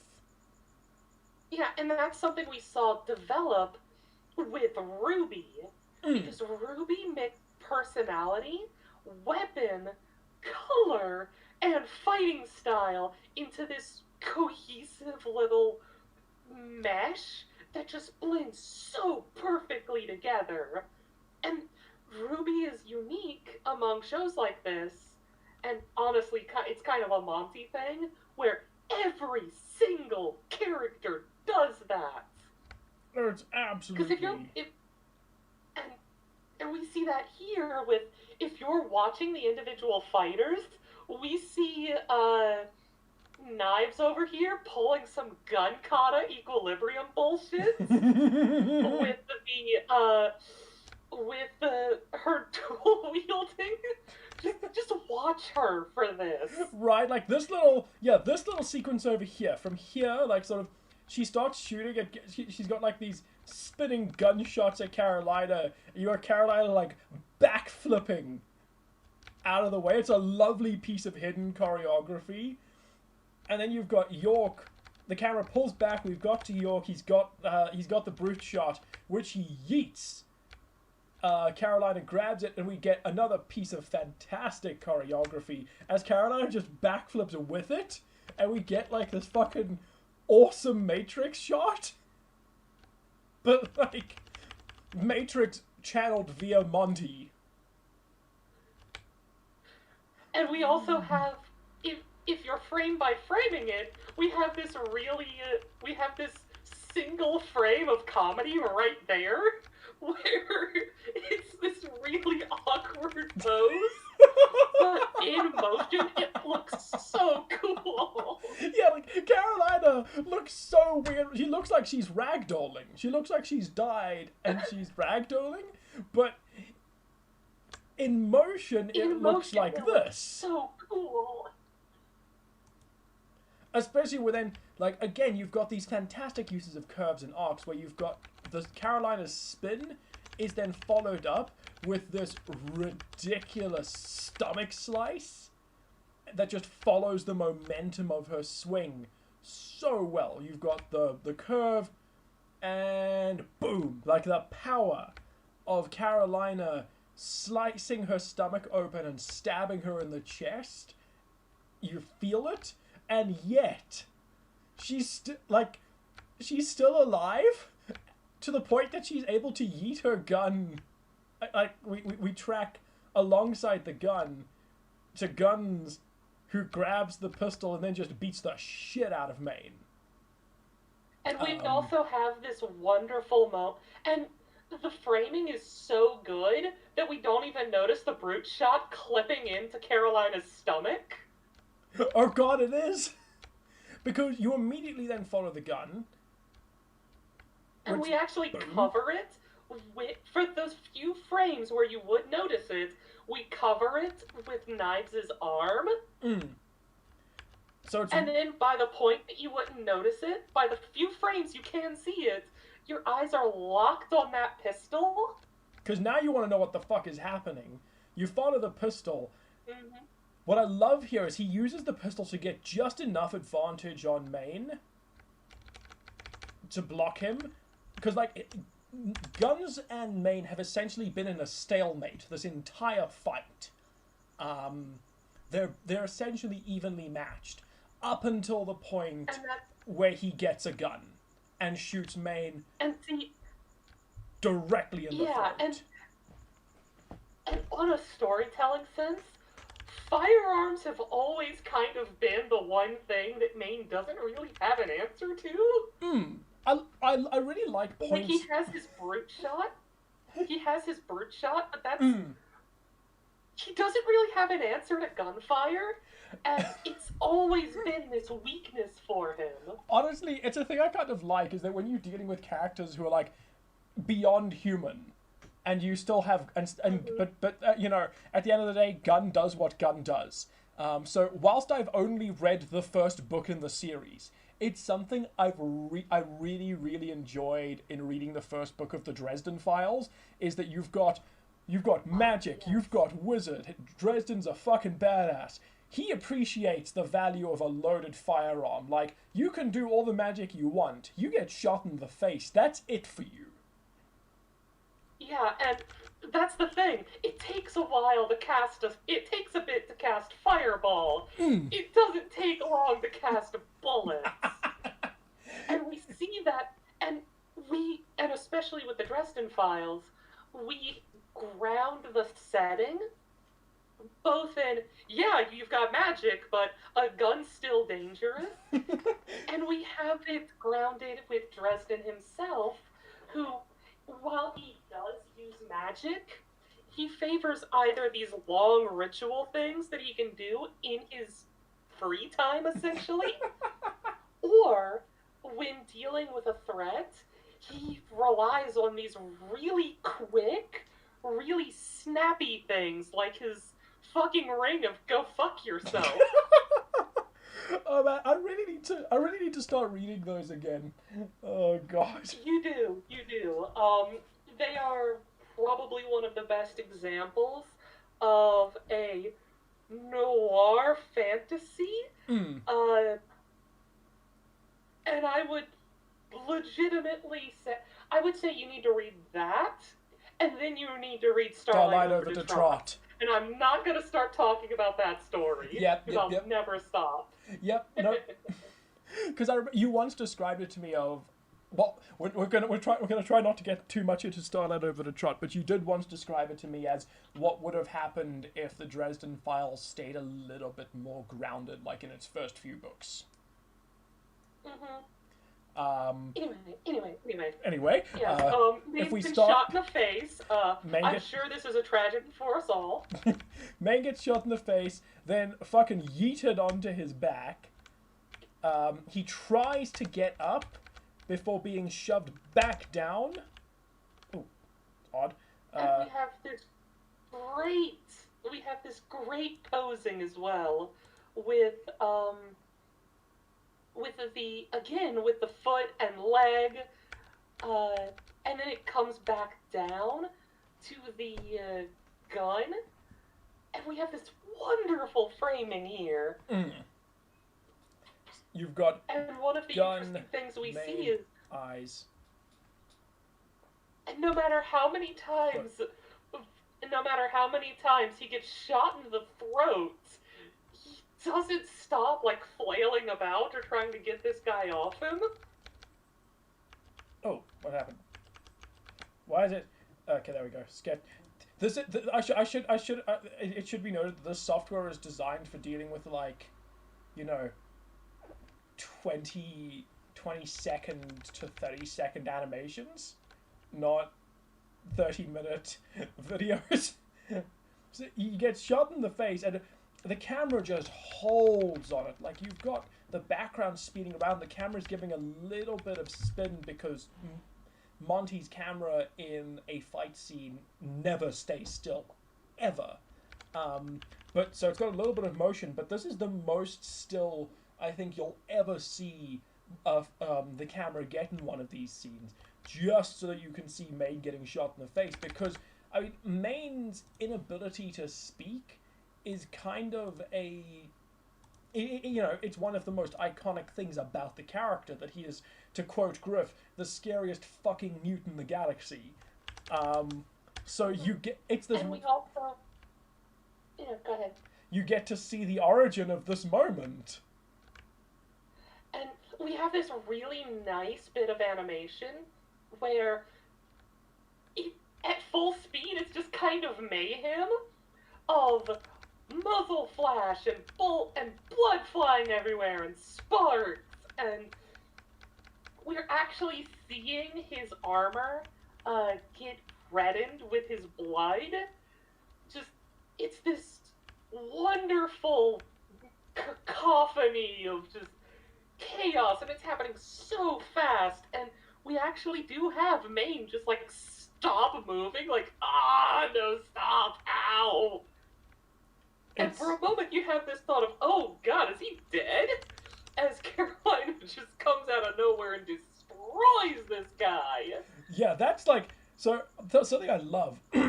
What I love about Carolina is that despite the fact that she is cold-hearted in a lot of ways, she is very professional. She is a hardcore, absolute badass. And for a while, there are a lot of points where she is set up in the writing to mirror Texas, who's very much like that. But every now and then with Carolina, you see these points of softness to her. Primarily, they've been directed at York, because by this point in the story, it's only very vaguely hinted that Carolina and York are in a relationship. It's not confirmed until season 10. And even then, like, something I love about the way their relationship is written is that you don't actually quite know what their relationship is. Like, you know they both have feelings for each other, but you never know how far that has progressed. Like, they could very well be that they both have feelings for each other, but they never outright express it, or they could both be aware of it, but they're not doing anything about it, or they could just openly be in a relationship. All three of those options are just as likely as the other with how much information we're given. It's just so it's really interesting to see this first moment of her actually seeming to care, and honestly, that's her arc over this area. She's not announced by. She doesn't come out of nowhere. She's announced by her screaming his name, and then wham! Bang! She smashes into him. Also, a great reversal of the fact that the first time she fights guns in the sequence is her standing in that position, him coming from that direction and just taking her out from off screen, and we get this great return of her coming in from the opposite direction. But unlike their first fight, where it was kind of like he kicked her and then she was able to recover from it, she beats the shit out of him. Like, she doesn't just hit him, she rolls back up to her feet. Like, there's a thing about red versus blue fight scenes. Like, even across all of this, there are these points where it's like, all right, you feel like you're just watching choreography take place. There are two moments specifically. This one and the fight between Texas, Carolina, the insurrection leader, and Connecticut in season 10, where it genuinely feels like points where these are people trying to fucking murder each other. Like, Carolina feels like she's not fighting this person to get the briefcase at this point, because Maine has the briefcase. And unlike the last time Maine got shot taking a bullet for her, Like, she didn't, like, she was concerned about him, but she was mostly focused on the briefcase. But in this point, in seeing this act of actual fucking savagery, like, the professionalism is gone. She tackles him, and, like, she immediately goes to try and stab him with the thing. She takes a slight blow, and then it's just over. She just beats the ever-living shit out of him. Like, this fighting here is brutal. Yeah, and we also have the camera darting around, and most importantly, the camera reacts to the impacts. As she just destroys him. But every time she hits him, and this isn't something that usually happens with her, this is usually something that happens with Maine, is the camera emphasizes how heavy how hard she's hitting. Like this right here, this is a Maine pose. Right down to the fact that she is using his weapon. You've got the open chest, you've got the line of action, you've got the fact that Guns over here is in the same position that Guns just put Maine in, and now you've got Carolina using his weapon.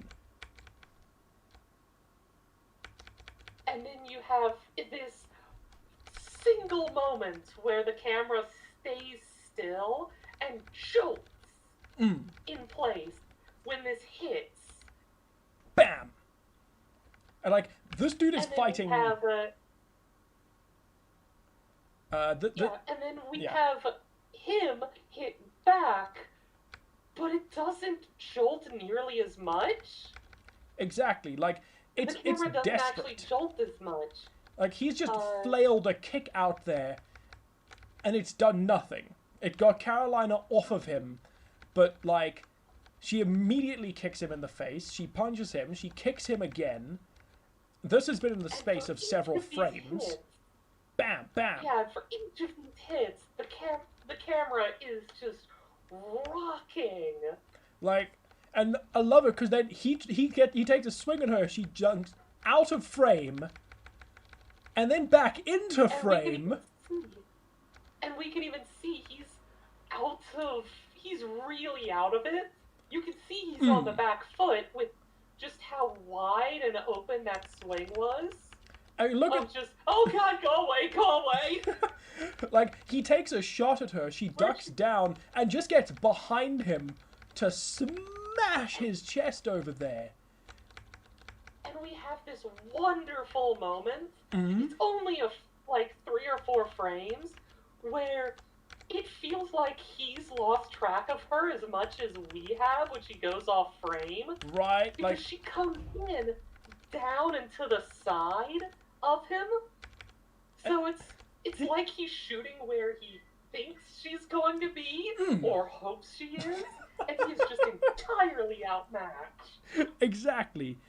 Then she comes in, smashes him in the chest with both fists, like she wraps her fists together, smashes him in the chest with both of them, then immediately goes to disarm him. Like, he tries to get off a few shots, but she just she fails to get the gun away from him, I think. Yeah. But she still, like, she deflects every single blow from this dude. Bam, bam. Then sends this fucking brilliant punch into, like, knocking the gun out of his hand. I think no, it's still in his hand. And we have this wonderful dichotomy where now she's fighting more like Maine, and he's trying to fight like Knives. But she is way better at it than him. Exactly. Like, with this... And this falls in with showing how much better these agents are than even Gun Show over here. So she's like... It's ridiculous how every time he tries to shoot, she just swats it to the side. She shoves him back. I like this bit where we get back to York, because York's about to have an impact on the fight again, so the camera just pans down so that we can see York's face, before returning to Carolina for her to continue kicking this poor dude. We see Knives reintroduced. She kicks down and then climbs up his head to now go deal with Knives, who is just trying to get the fuck out of there. And now it's punched in the face. And now Carolina's fighting both of them at the same time and winning. She knocks this dude out before we return to Maine, who, like, at this point, you're kind of like, you're kind of thinking to yourself, okay, how? Look, scroll, okay. Okay. When it comes to dealing with exchange rates without, I've got to answer your question now because this animation, I don't remember how long it is, but considering that this is the entire point of the video, I am going to give this priority over a question about how I deal with charging my rates. Okay, so the way I deal with exchange rates is that I don't. I charge the exact same to my American customers that I do to my South African customers. Because at the end of the day, because at the end of the day, because of the way the exchange rate fluctuates, especially given that South Africa's exchange rate tends to weaken more than it does strengthen, I'm charging them something fair. I'm not increasing my rate for them, but I'm also probably going to make more money anyway because the exchange rate's going to fluctuate in a way that favors me. Basically, if you're handling exchange rates, do like all of the people who've studied economics, and you want to consider the US dollar, at least right now.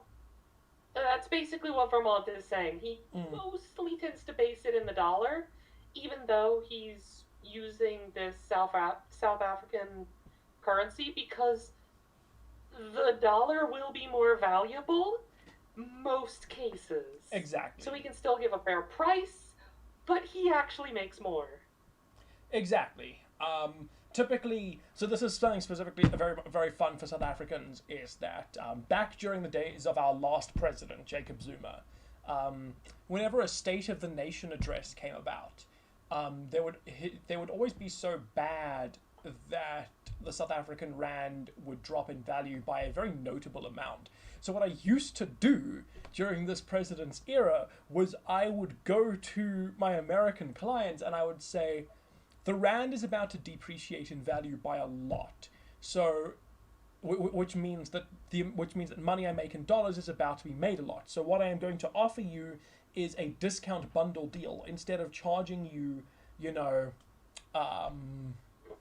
instead of charging you like $40 per script for the next 3 scripts, which would then come to like, $120, I'm going to charge you $100 now for the next 3 scripts that you hire me for, which will, they'll be across the next couple of months, but I'll charge you $100 now because I know that that in the long run, because of the way the exchange rate is about to change, I will make a significant amount, whilst you will save a notable amount. But that was back when when we could reliably count on the fact that our president's speeches were so bad that our exchange rate would just drop. You could watch it drop across the course of the speech. It was fucking terrifying, but also really funny. Basically, Scroll, what you're going to want to do is, on YouTube, look into some economics channels and generally get a basic grasp of exchange rates. I guarantee you'll find a lot of videos on it. Right, okay, back to this. Okay, so, it's really funny to see Maine is still standing. This poor dude, it is barely? kind of, absolutely barely, just long enough to get his, to get his grenades in. And poor Maine, he tries to take a shot, and you see the camera frames Knives brilliantly over there, and you've got that muzzle flash as she shoots him again. And this excellent use of muzzle flash over there and direction from Maine helps you see... And this wonderful color, too. Oh, it's gorgeous. It's this purple is just stunning. And it just helps you realize that he did not shoot in the right place. Bam! Shoots the floor. Camera, because of the explosion, it rocks the camera right back. You see this car spinning and flipping, and it's the exact same technique as used with Tex's swerving earlier, where the truck swerves to the left, the camera swerves right. The truck swerves to the right, the camera swerves left. Truck swerves... Okay, that was the last swerve, yeah. And at this point, we're not focusing on the fighters anymore. We're focusing on the car. If you actually watch Maine's, like, flying around animation is just him waving his hands and he's waving his hands and legs in place, and it's hilarious. It's really funny. Just in time to then introduce you to this car over here, which the truck hits, sending everyone flying, which leads to this really funny framing of Maine flying. You've got the briefcase, you've got Carolina just about to catch it, everything's in slow motion, you've got no other information on screen, so you are just looking here. So you've been transitioned from a really chaotic image to a really simple slow motion one, just in time for the camera to spin and make you realize that Maine is that Carolina can't catch Maine. She instead lands with York, and Maine gets hit by a fucking car. Like, this is just... Bam! He's gone. Like, you just see him flying off in the distance. Just in time for Guns over here to catch the briefcase. Oh, wow, yeah, Scroll is actually leaving now that I've answered his question. That's hysterical. To catch the briefcase and stumble off. Oh, by the way, the camera then reminds you, Tex has been here.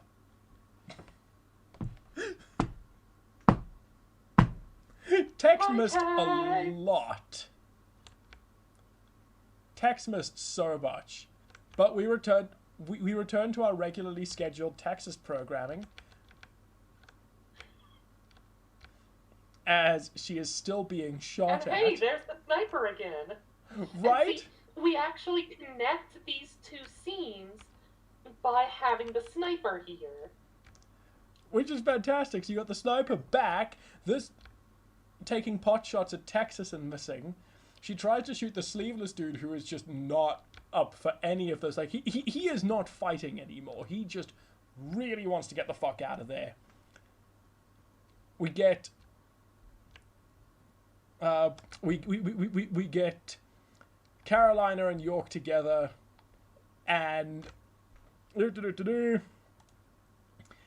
and we get the introduction of Carolina's other armor enhancer. Like, York just yeets himself out of the car. We get this really awesome framing.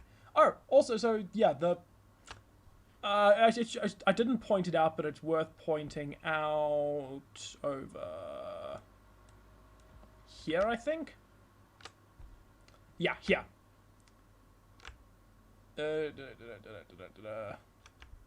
Where are we? Yeah, it's here. And now these two scenes have finally come back together. So this point where the two scenes come back together. Here, there it is. Here's the point where the one ends. Mm-hmm. It's so seamless that I actually didn't notice it while framing through. But yes, the one ends. That is from all the way from back here. All the way from back there to over here. We are mostly dealing with a single take, which is fucking ridiculous. And the even more crazy thing is they could have kept the oneer going if they wanted to for a little bit longer. Like, the reason they probably cut it was because they probably just couldn't keep up with the amount of pieces on the board. Now that Tex had been introduced, they could have kept it going for a little bit longer, but trying to jump from Tex to the Hornet to Carolina, back to Tex to the Hornet to Carolina again, like, they made the right call cutting. And this was actually a good breathing point, because up until Tex opened fire, we had this, okay, things have calmed down just a little bit after that roller coaster of bat shit. Then we get this lovely transitionary shot of Carolina jumping off of a moving car. We finally left the car onto a closed surface, and we get this brilliant piece of animation over here where we get Carolina's second armor enhancement as she leaps, slows down, and darts off. Fantastic anticipation. So for the sake of the 3 people watching this, in animation, there's a thing called anticipation poses, which is, you know, the wind up before you throw your punch. It adds power to it.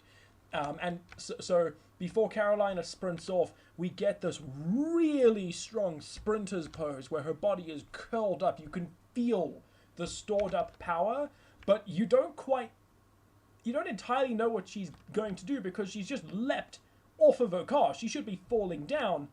But instead we get this brilliant wind-up. You've got the smoke effects coming from the bottom as she launches out of frame in 1, 2, 3 frames. Gone. And you're like, oh, Carolina has super speed. Oh, Boom. Oh, that's a thing now. Oh dear.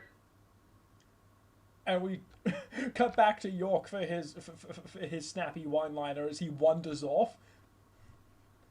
And we are back to Carolina. Oh, whoops. As she is now chasing... And she's now chasing Texas. And we're in the last stages of this fight scene. What I quite like about... We have this really interesting thing where Carolina's not actually running that fast. Like, her animation isn't that fast. But yet... everything is moving, and the background is still moving at such a speed that our brain kind of just goes, yeah, that's super speed. It's honestly, I prefer it as opposed to, like, because the thing, like, if you've got something like in the show The Flash, for example, where the feet are just moving so bloody fast. It's just a big blur. It's just that might as well not be attached to the body. Whereas if you have things like, what I like about this is that because you can see the whole body, you can get these moments of like this, Carolina squeezing in between 2 cars and like getting around traffic, stretching her hand out, grabbing a car to help clear her path, or jumping over another one over there. You've got this great framing of her and Texas racing as she jumps over the car, lands, and keeps going. It adds this desperation to how she's running. It keeps you grounded with what she's doing, despite the fact that her legs should really be going brrrr. Or the concrete should be shattering underneath her boots. Oh God.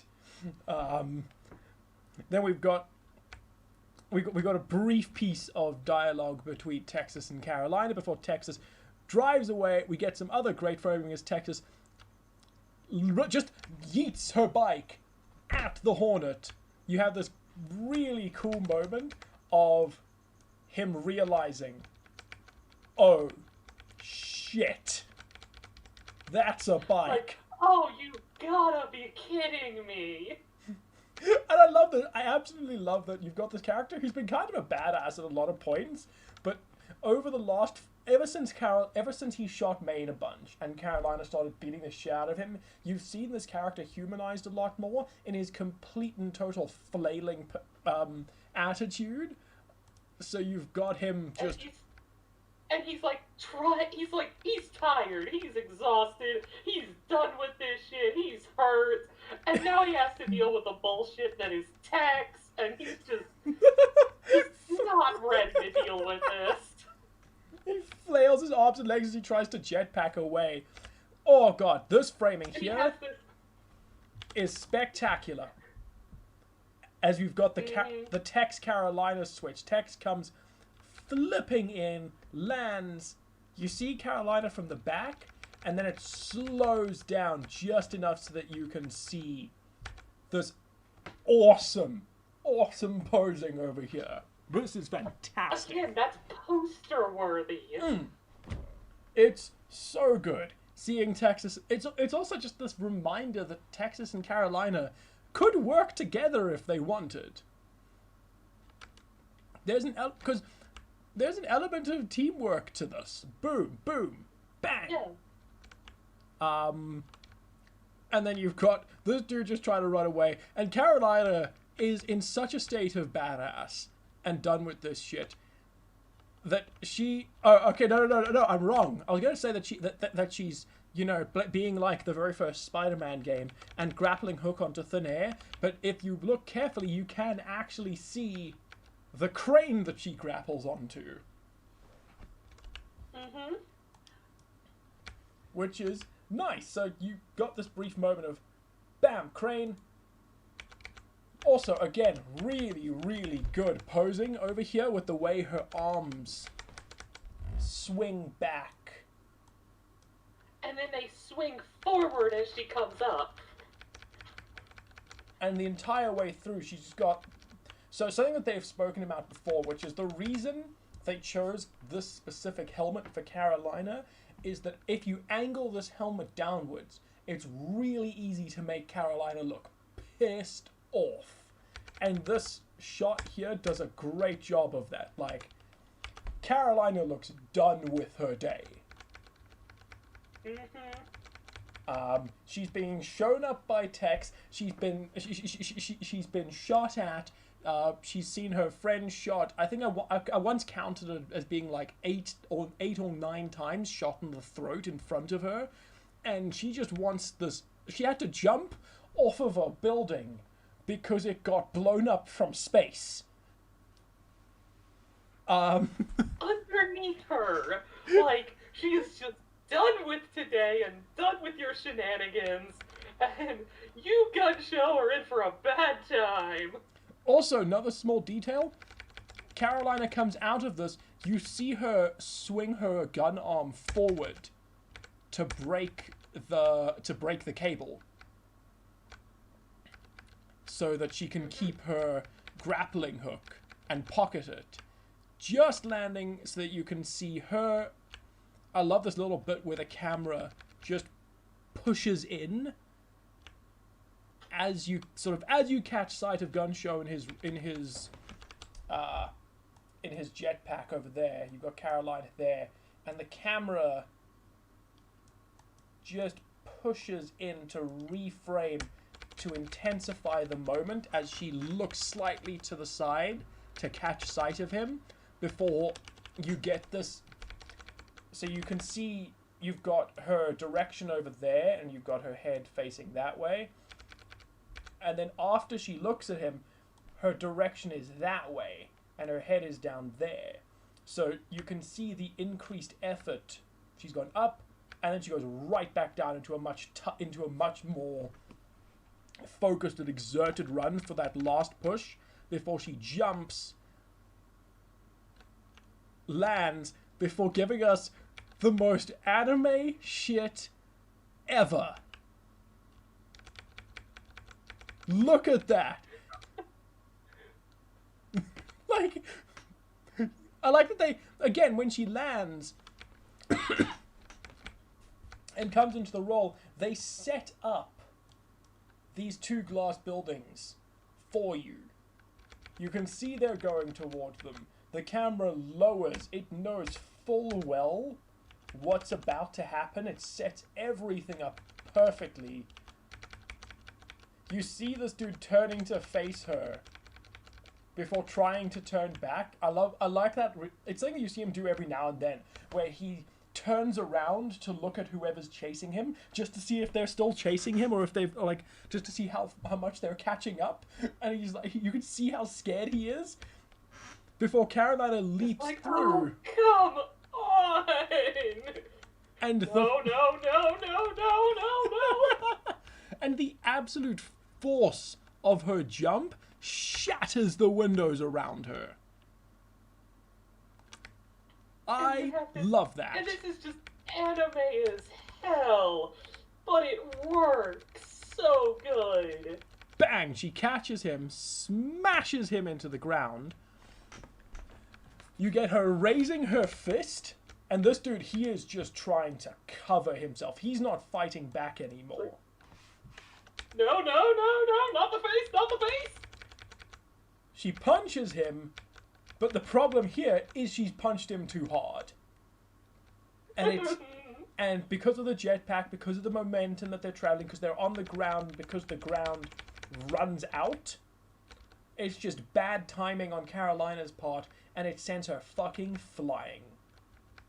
And this one impact has such good... This one punch has such good impact. And speaking of good impact, this. Bam! Yeah, that poor guy.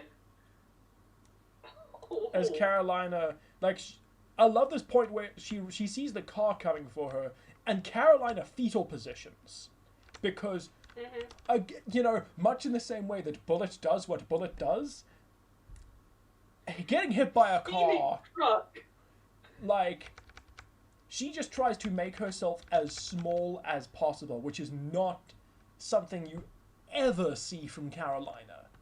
But, like, that's all she could do. And we have this wonderful sparks. Bam! As she gets caught on the very end. It sends her just reeling launched. before she hits. And then Bam! she slams into it, and for the first time in like 5 minutes, the camera stops. And I love this little switch over here. You can see the point where they've switched Carolina's model in between the shots, because you cut back here and you can see her bare neck, which you can't see in shots where they don't intend to take off her helmet. But she's sore, she's beaten, everything is much more slowed down. Okay, fight's over now. I love this at the moment where Carolina is brought to her absolute lowest this season, and we are 17 episodes into the season. At 17 episodes in, this is the first point where Carolina is about to lose, because in the very next shot, Tex gets the briefcase. Carolina has gone through all of this, and in a way, Carolina is the one who beat this dude. She secured the briefcase, but Tex will get the credit for it. And that's not information we know yet, but it's information we're about to know. So in this point where where she has slammed full on into a wall, been hit by a truck, we've seen her physically injured, her helmet comes off to humanize her, we see her gripping herself in a weakened state, we see the video editor crash.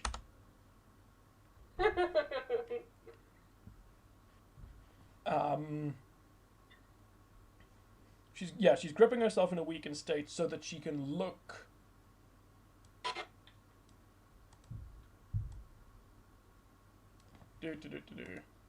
What you got for me? Come on. There it is. She looks to the side and Tex picks up the briefcase, which is also followed, which also occurs with a brief sting of Tex's theme. Command, the package is secure. Heading home. Before the Project Freelancer theme comes in. And that's a wonderful shot too, because of how close it is. It's Carolina was so close to getting the briefcase, but just not close enough. At the end of the day, Tex gets it, and she just yeets herself off. But we do get a nice thing here. Something that I think is really, really cool to remember is that Texas gets the briefcase and then leaps off the bridge to go make her own way back. But then we have Carolina turn around to see the Pelican as her team comes back to get her. As she picks up her helmet. This is a really character establishing shot. Oh god, yes. And then you have this moment with York stretching out his hand and Carolina taking it. I love this. Their relationship is one of my favorite parts in all things in all of Red vs. Blue, and it's just in this shot. You know, it's in this shot in a big way. And this shot right here is so much character development for Carolina. Because up until this point, she basically acted like Tex has been acting. She was above it all, she was the best, she didn't need anyone, and throughout this whole episode, throughout the last few scenes, she's just been fighting and fighting and fighting, and has actually started relying on her team more. Exactly. So and it just gives us that. And this is the exact moment where, at her lowest, she doesn't pick herself up. York does. And it's such a tragedy that you then get season 10, which finds a way to take her so much lower than this that even York can't pull her out. But this is that moment in character development, because he didn't like reach down and pick her up. He offered her a hand up, and she took it. And that is such a lovely little detail. Exactly. This is so much character development. Like, Carolina, there's this point in season 10 where Carolina is talking to Church, and she says, you know, like, I had a team and I trusted them and they had the best training and best armor and best equipment, but at the end of the day they still lied and stole and tore each other to pieces. But we're seeing them in this season at the point before they tore each other to pieces, before the AI were introduced, before the directors started directly manipulating them, before the emotional abuse began. And we get to see this point where, you know, you've got a whole bunch of them wounded, but they've all made it out. Wyoming is there. He's wounded, but they went back and got him. Washington got out of the fight in the, like, 2 episodes ago, but he's there with them. And, you know, and Texas manages to find her own way back by just wandering off, apparently. And they don't go back for her, but they come back for Carolina. Because they are a family. They're the team that she trusts, even if she can't admit it in so many words. That's her team now. And this is the moment where they really became that team. And it is such a good character moment. It is a really, really cool moment. And now I'm just going to and now that we have analyzed the entire fight scene, it only took like what, 2 hours? Over the course of just under 3 hours. Oh, nice. That's a lot better than I thought it would be. This is like what, 5 minutes? We're now going to watch the fight scene.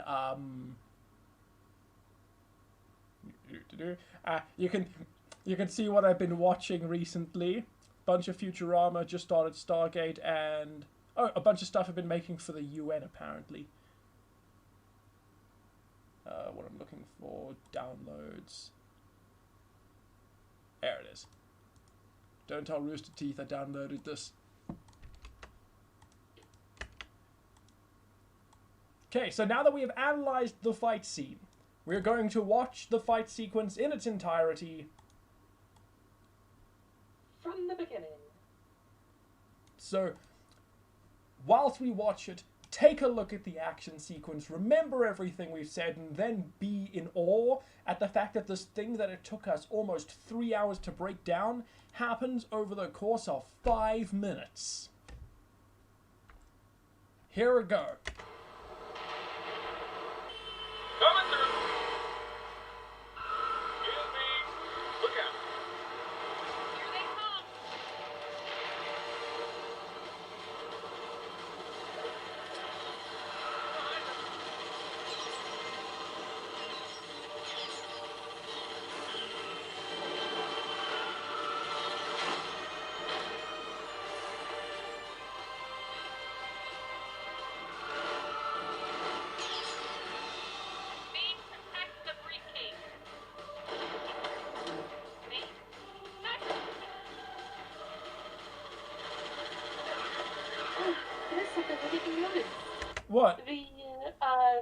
when the sniper, when the video, Yeah. when the sniper lands and the camera zooms in Yeah. on Carolina, Yeah. it actually zooms in steps, like the sniper is zooming the scope in, Oh, like yes! the Halo games, which is a really nice little touch. They even use the same sound effect. Mm-hmm. It's lovely. Protect the briefcase. See?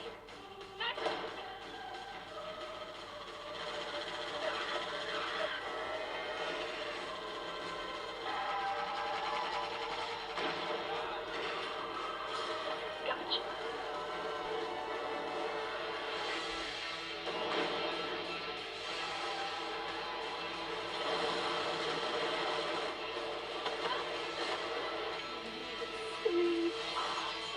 It's so good.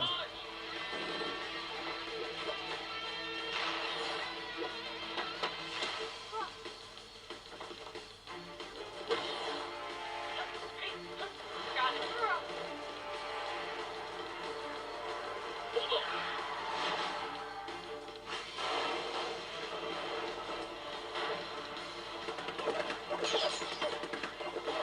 Would you quit throwing shit? On your left.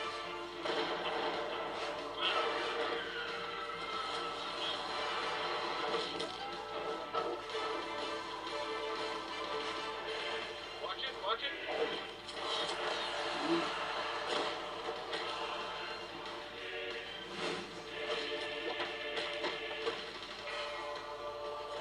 On the right.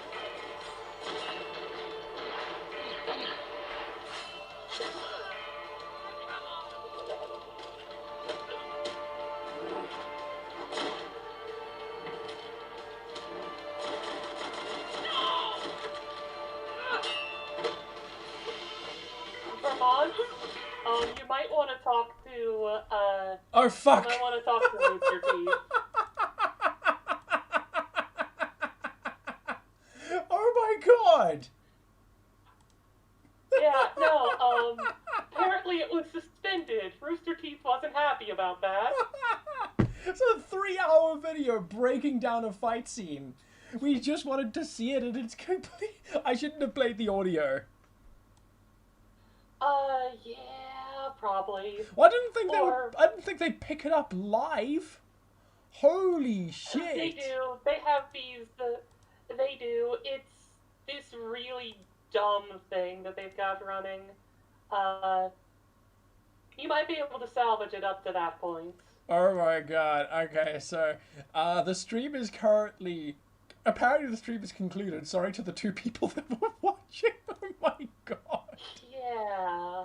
I should really also change the Have you been thumb. recording? It gets saved directly to the channel.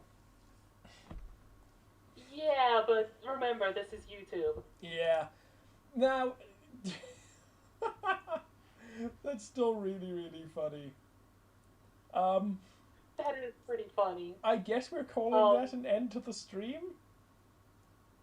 Yeah, gonna need to double check and make sure the stream is well, it seems to have been preserved. Just Oh my god, that's hysterical. dies Okay, all of a so sudden. we've learned this lesson now. The next time I do one of these, I won't. And I get to the end of the stream. Oh, we're back. We're no longer we're no longer blocked.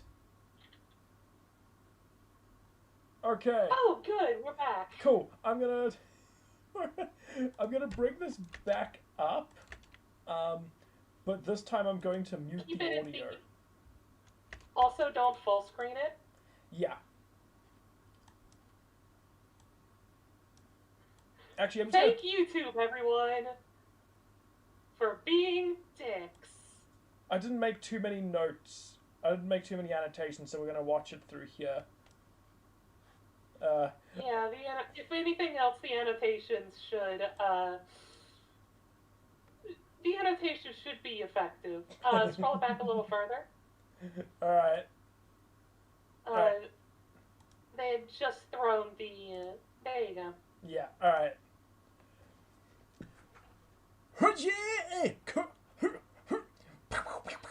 I'm making sound effects. Oh gosh, no.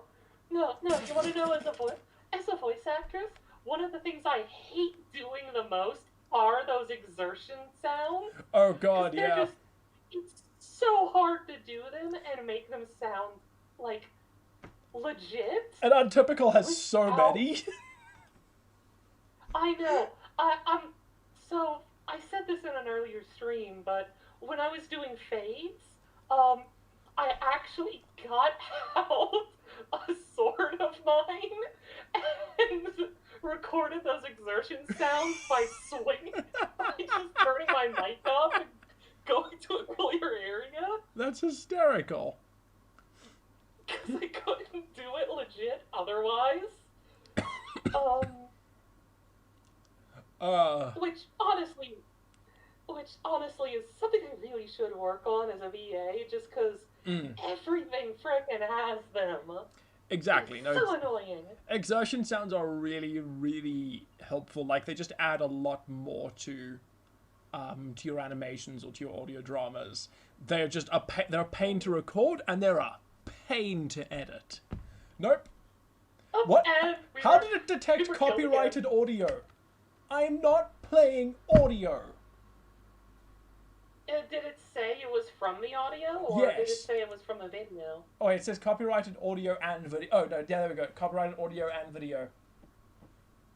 Yeah, it's this bot that Rooster Teeth uses. Well, it's actually this bot YouTube uses. It's really, it's Google. It's Google doing Google things. Look, at least And it's it didn't block us for like those 2-minute portions or for when we were like frame by framing through, so we should be fine for future streams. But we won't be able to do. I was really hoping this really cool, like, watch this really cool. Now look and see it all in action. Exactly. Moments. Because I think. I would, for audience members, I would recommend going and finding the fight online. Go to Rooster Teeth's site so they get the ad revenue, I guess. Since apparently that's what this is all bloody about. But go watch the fight scene in its entirety. Because, like, once you break down how a fight works, and then you watch it in its entirety, it's genuinely awesome, because you see all of those techniques. You see how 3 hours of our life breaking down how this fight works gets compressed into these individual seconds of motion. It's really spectacular stuff. And it gives a hint of just how much work went into this. Mm-hmm. Animating is like time-consuming shit. Like, it took us 3 hours to talk about it. It probably took them a month to actually do it. Oh, without a doubt. Like, I remember, they were talking about that sequence that opens up Red vs. Blue Season 13. That entire first animated episode they did, where Felix and Locus are taking over the prison ship. Between the fighting and the talking, it took them 3 months to make that. It didn't even have that much fighting. Honestly, in my experience, like, I've animated a couple of action sequences. I don't know if I still have them. I'm not gonna go looking for them. But they, like... Are we actually live again? We are live again, yes, yeah. we are. Yeah. Good. I'm not gonna go looking for them because, you know, who knows what else is on my computer. Yeah. Mostly EAST Corp content spoilers stuff, like, oh boy, cannot go into some of that.